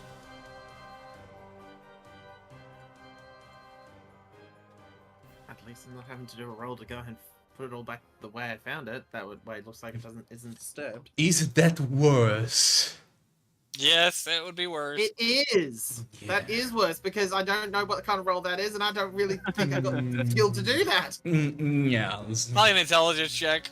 Why would you give the DM the idea?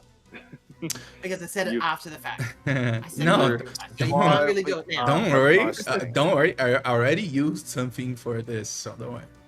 Don't think about it. Don't Oh. think about it. Just live Okay, I'm screwed. live your life happily without knowing those Okay. kind of details. Above table, we have a certain cleric with a certain spell that might get some truth out of a certain bard. We just gotta figure out the best time to do that. But it also Above doesn't- table, we could always go ahead and take it out to a wine and dine of Terran, actually telling him how things went with Popo. hmm So, I mean, if we look at how the inn was the previous night, where he was just him writing his book, probably our best bet. How big does the zone of truth go? 10 feet. Right. Everyone knows that you cast it, which is inside of. Well, we'll just have to make sure it's in a secluded spot, and no one else is around that immediate area when it's cast. So that way, it's assured that he and only he is affected, because we don't want all of us to be affected, because then we'll start to reveal every little detail about ourselves. If we have nothing to hide, then it can't be that bad.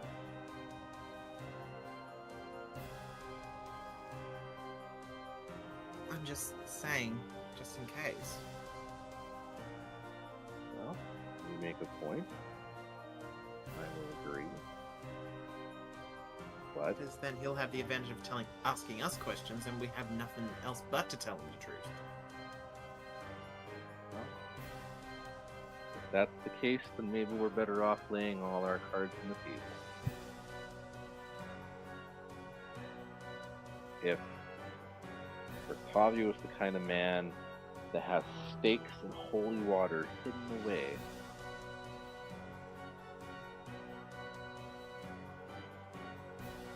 then I think he's the kind of man we want by our side. Alright. Is there anything else that we need to be doing besides... well, I've got to go and see if those clothes have actually been done, otherwise I'll have to come back later for it, I just don't know. Sableclaw's been released. Irina says, We've I got- don't want to be a dick, but we didn't even ask about the trial. Might get late. Oh, yeah. actually, we might need to swing through the town square to see if there's any mentionings of if the Reformation trial is actually happening. Yeah, we probably should do that first. I thought it was still quite early in the morning. What did I miss? The time A that lot you of guys walking. spent Okay. on scenes. Yeah, what we thought was actually hours has been like more than hours. It's now midnight. Yeah, it's It's Close- now midnight. close to We missed midnight. the Yes, close to midnight right now. No, but no. Oh, Close to shit. midnight. What, you We're spend going to the 1 Reformation hour Day. or so, a bit more. It's one of the Well- problems with D&D is that it's hard to tell how much a Yeah. scene spent or not. I usually do by scenes Hmm. and give it a value. All right. Well, let's head towards town square, and if we've heard nothing, then I guess the Reformation Center would be the next stop. Alright. You are here on the map and start to make your way towards the town center. And it's right here with you, almost arriving at the town square, that we are going to end today's session. Yeah, that's what I was waiting to hear. Yes. I can see what's gonna happen. We're gonna get into another battle that's happening in the town square. So it's a Mhm. repeat of what happened last time. But just when it looks like we're doomed, that's when Saberclaw shows up and saves us all. Why do I have a feeling it's got to be Saberclaw that we have to fight?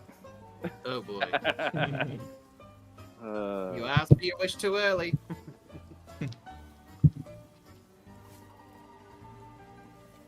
All right.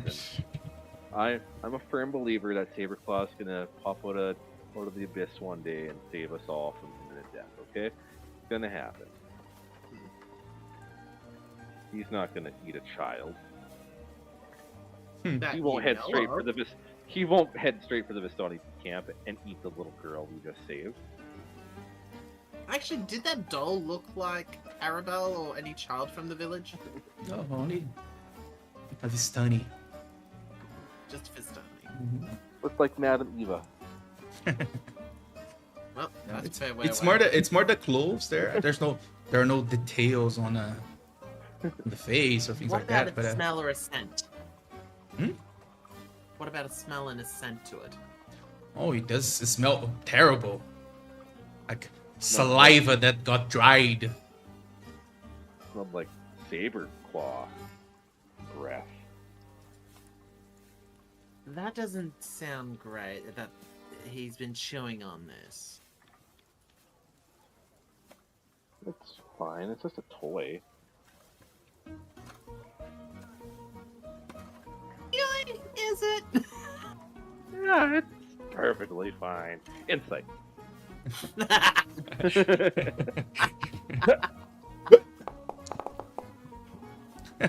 I mean, you see it? It's fine.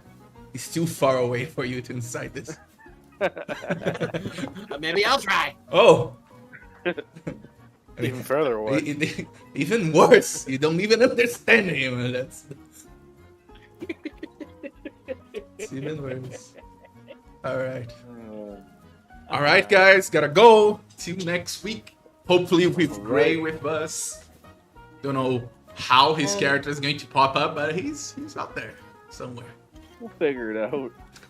Yeah. He's secretly Clint's been definitely gonna Rictavio show this up. whole time. Oh, I never saw Rictavio and him at the same time, same place together. What do you think he meant by Gotham? Clearly, Rictavio is Batman. I'm the knight.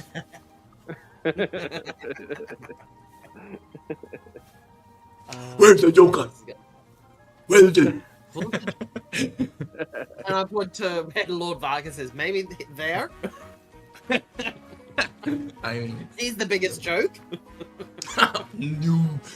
All right, roll to see if anyone heard it. Okay.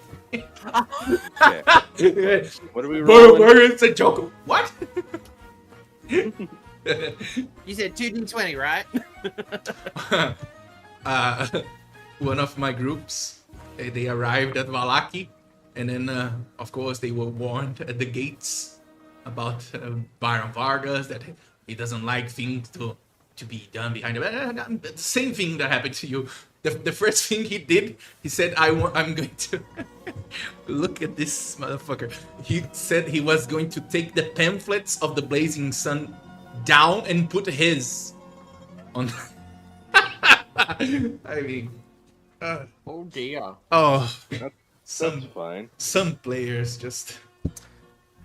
Well, it's not like you've had an actual player go ahead and stab themselves with a sword.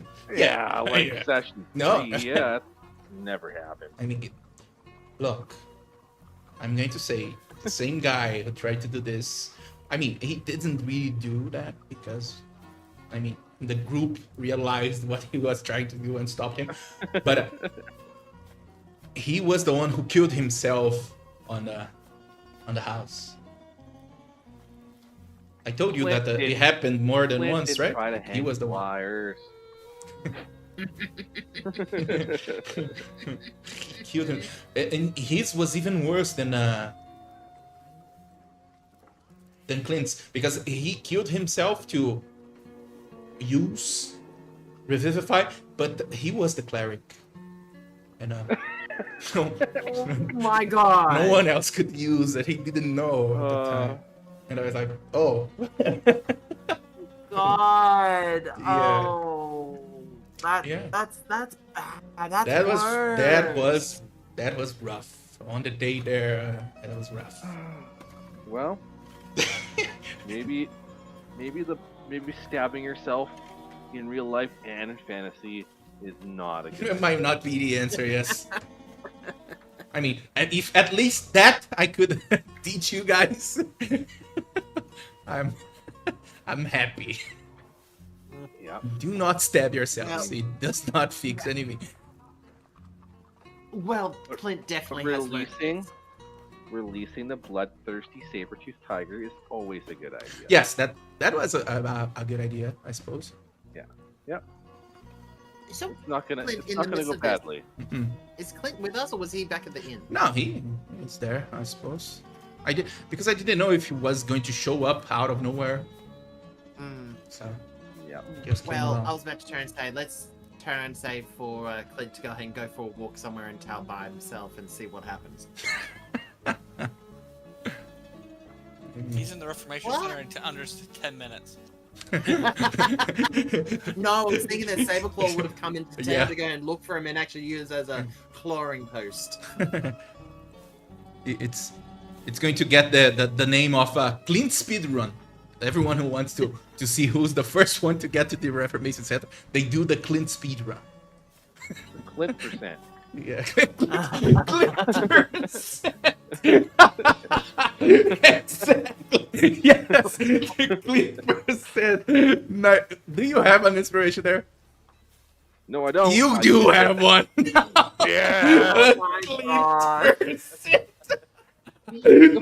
Oh no, that was amazing. All right. Clint percent. Oh no. Oh, alright. Just sounds as bad if it was a clit percent, but Clint just doesn't- percent. That was cool. Yeah. We can find the speed run for everyone. The first one We had a Clint. to speak Yeah, something the wrong Clint for the Baron is 30%.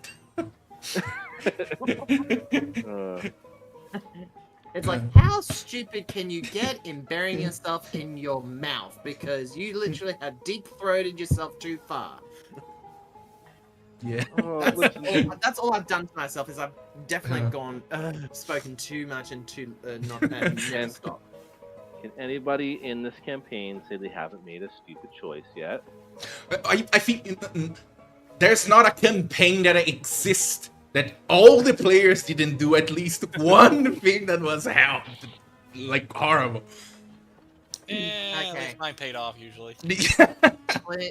Clint has stabbed himself. He nearly got himself screwed up by Isaac and Vargas by saying the wrong things. Mhm. Peter went ahead and back talked at Isaac. I went ahead And that spoke turned to... out fine. Uh-huh. Percher's gone ahead and spoken to the wife telepathically and caused a bit of a kerfuffle there. Now they got eyes on me. Again. What can I say? I thought I made the right choice. I was reading as she was a bit nervous around being her husband. I didn't realize that she was doing that as pretend. Or whatever. No, it was quite evident that she was nervous, but She gets beat, the but reason, then, you know, you need to know the reason. Of someone. because she gets beat every night, which is, you know, which is and- the and perfect I time think- for Mhm. for the demon-looking lady to speak into her mind with magic. And then I offended Lady Fiona by going ahead and actually using magic in her home and actually finding her dead husband's corpse in her bed that she shares a bed with. I don't know what Percher could have done wrong with that. I mean, Yeah, I don't know why anybody would think that's a bad Yeah. idea. I thought it was bad that she had a corpse in the bed in the first place. I mean that sure was, but invading someone's Some house and necrophilia using right a there, Missy. using a spell Someone inside her burning your dead house. husband? Yeah, I mean, once rigor mortis sets in, it's no different than the real thing. Oh no! Yeah. Oh, Jesus fucking Christ. Oh no! You gotta remove that inspiration there. That's oh no! That balanced out know at what? the end. You know what they say? Once stiff, always stiff. Oh no!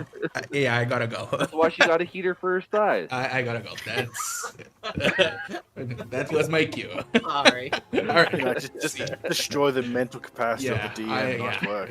yeah. Oh no. See you guys. Bye.